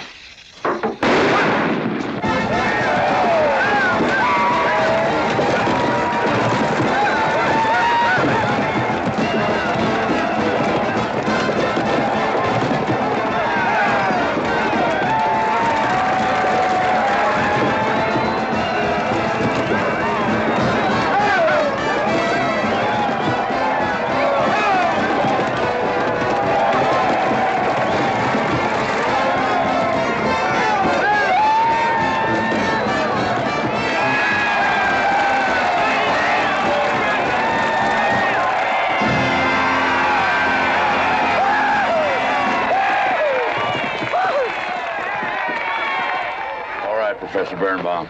Gentlemen. Sheriff, here's your horse. Come on, get them all lined up. Come here, King. Now, boys, you all know the rules. It's twice around the inside, once around the outside. First cowboy that hits that finish line without busting that egg is the winner. And I caution you boys about some of them eggs, because some of them eggs are last year's holdovers. All right, mount up.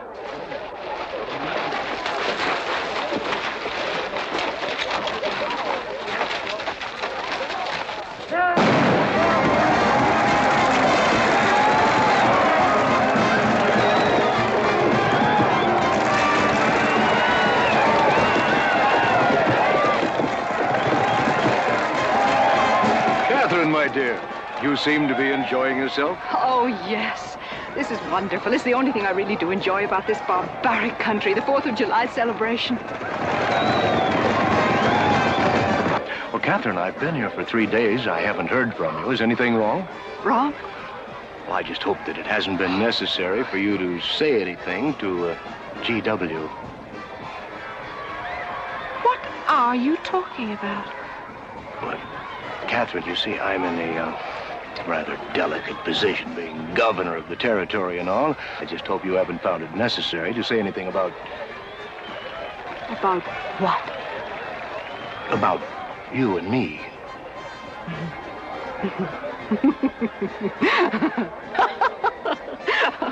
Why, you pompous windbag. Do you think that you're the only man who's ever tried to play patty fingers with me, who's ever tried to lure me into the moonlight? Well, no, but I... Well, I'm a big girl and I can take care of myself. My husband knows it. I can assure you, Governor, that your reputation is untarnished. Now get out of my way.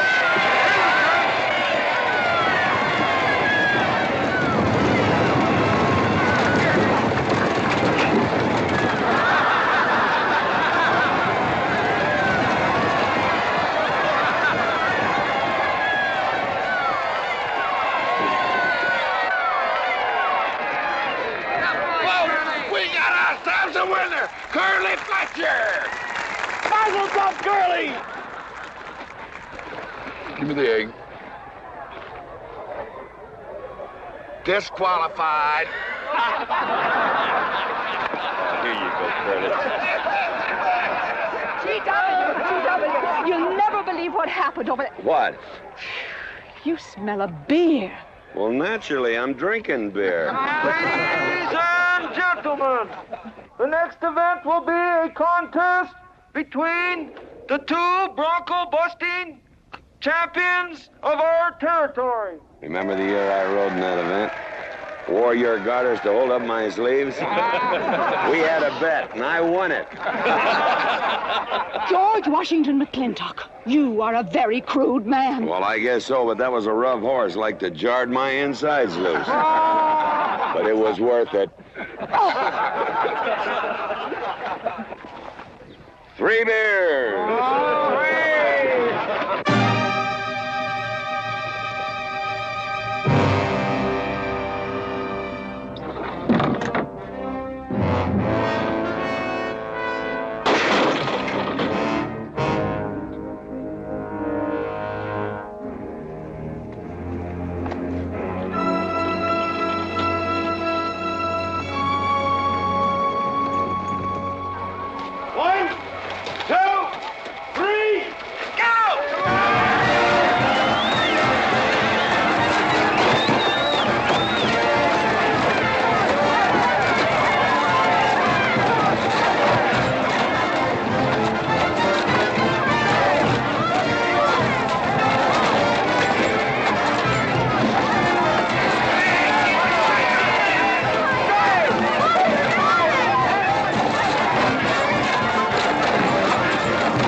So, nothing busted but my pride.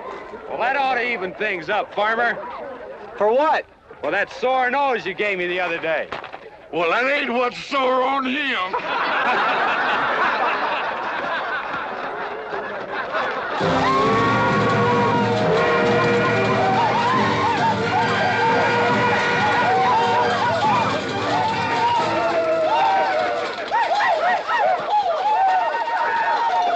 The closing event is the cow pony race. The finish line is at the barbecue. So start meandering. Come on. Now, what is that, false courage? Why, you know a Douglas doesn't ever use a thing like that. I want you to get on that horse, get out in front, and stay out in front. I'll be out front, Dad. All the way. Good boy. Now remember, stay out in front. That Agamemnon's a good horse.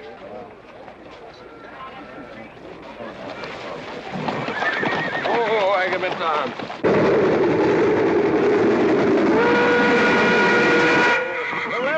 Indian, she's on top. Oh,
Whose idea was this stunt? God doggone it, they're my real book.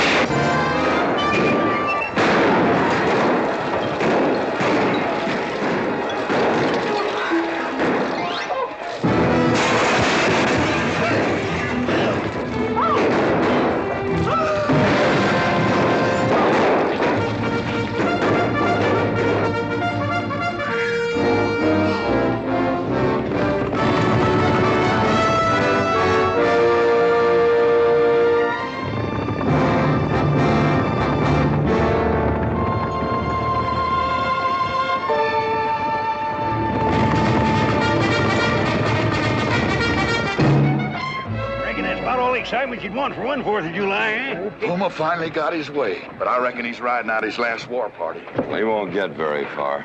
But one thing still has me puzzled. Where did they get the guns? I was wondering the same thing. My kidney's been bothering me. Bunny? GW!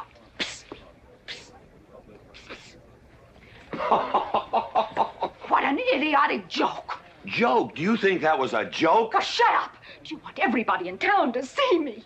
You look good in feathers. Oh. Dev, I think they've gone. Yeah. What are you going to do about it? What can I do? Nothing. Just like you've always done.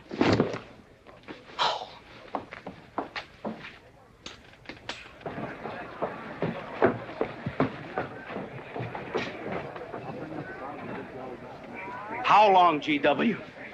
How long what? Catherine. She's been riding herd on you for 2 years now. I'm a peaceable man. But my father used to say, you raise your voice, it doesn't do any good. It's time to raise your hand. Well, I've been planning to do something about it. I'll have another talk with her. Talk to her? Talk to her? Talking won't do any good. Becky, have you seen your... What's been happening around here? You've got hay all over you. Been some mighty sneaky goings-on here during that raid, Mr. McLintock. Who was it said only a trollop would kiss a man before they were formally engaged? Oh, but we are engaged, sir. You are? That is, with your permission. Well, you've got it. Oh, Mrs. Warren? I think it's wonderful. I guess this is the only engagement that ever started off of a spanking. Mm-hmm. I reckon Birnbaum is right. All right. Lord bless us, this is gonna be a great day. Doggone it, folks. Let's don't let a little old Indian raid break up a good barbecue and a rodeo. The meat sound. Let's go. You contestants, get ready for the cow pony race.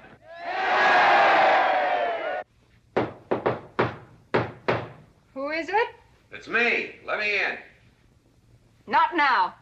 Right now. Are you insane? I want to talk to you. It'll have to wait. I've taken all I'm going to take from you. You are insane. You are going to tell me why you packed up, picked up, and walked out on me. 2 years ago, you remember, you came home from Denver with lipstick all over your clothes.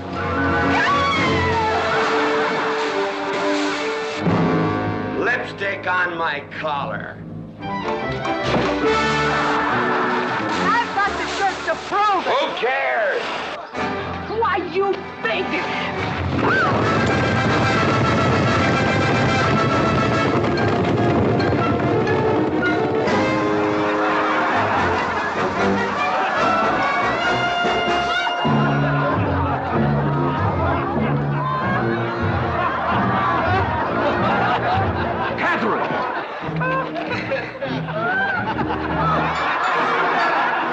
G.W., you are a ruffian. Cuthbert, you are right.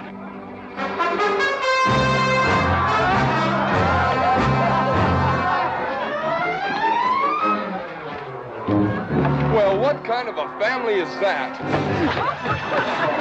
The best. And dangerous, son. Who won the race? Who cares, Agard? History's being made.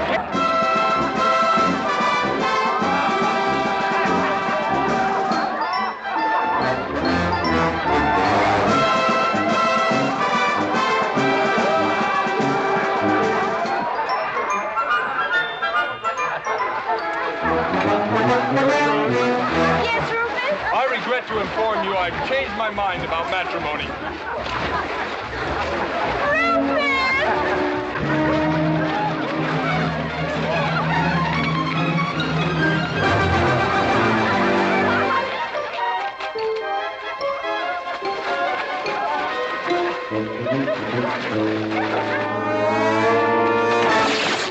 Hey, Mrs. McLintock!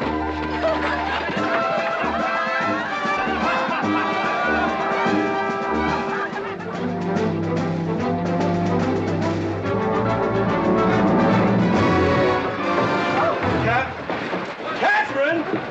Get him out of here. Hands up. All right, everybody out.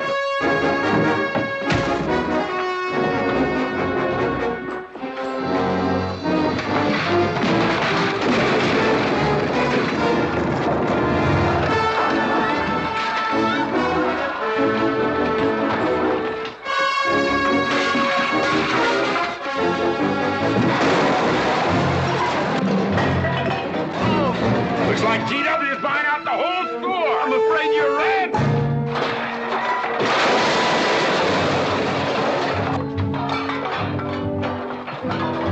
Call me family.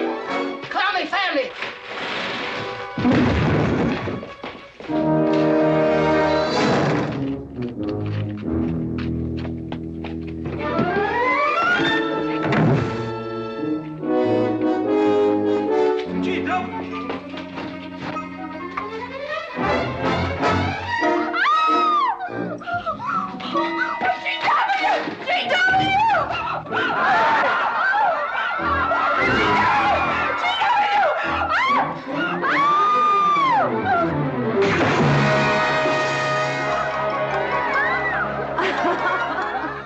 Oh, Mrs. McLintock, you're all wet.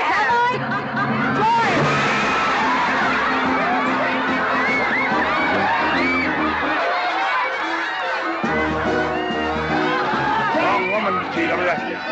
Oh, pardon me.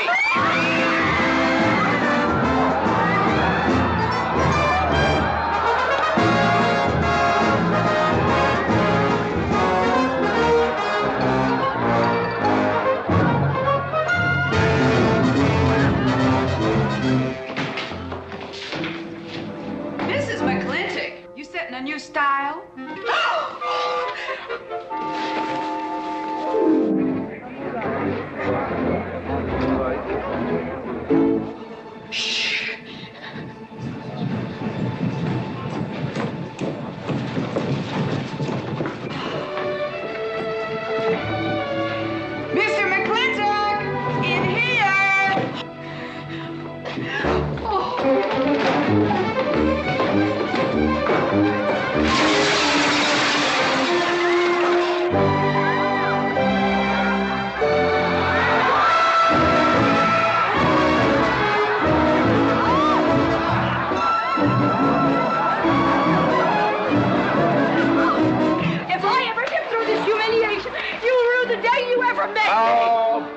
they can fight all you want. It won't do you any good. You've been digging those burrs into me for 2 years. Now you're going to get your comeuppance. Thanks. My father would be proud of you! And I'll make you prouder.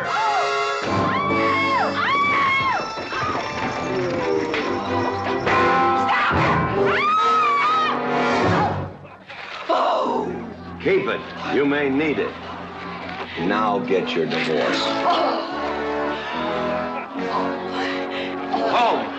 Don't spare the horse. Home. You heard me. Don't think you're going to get rid of me that easy. Yeah.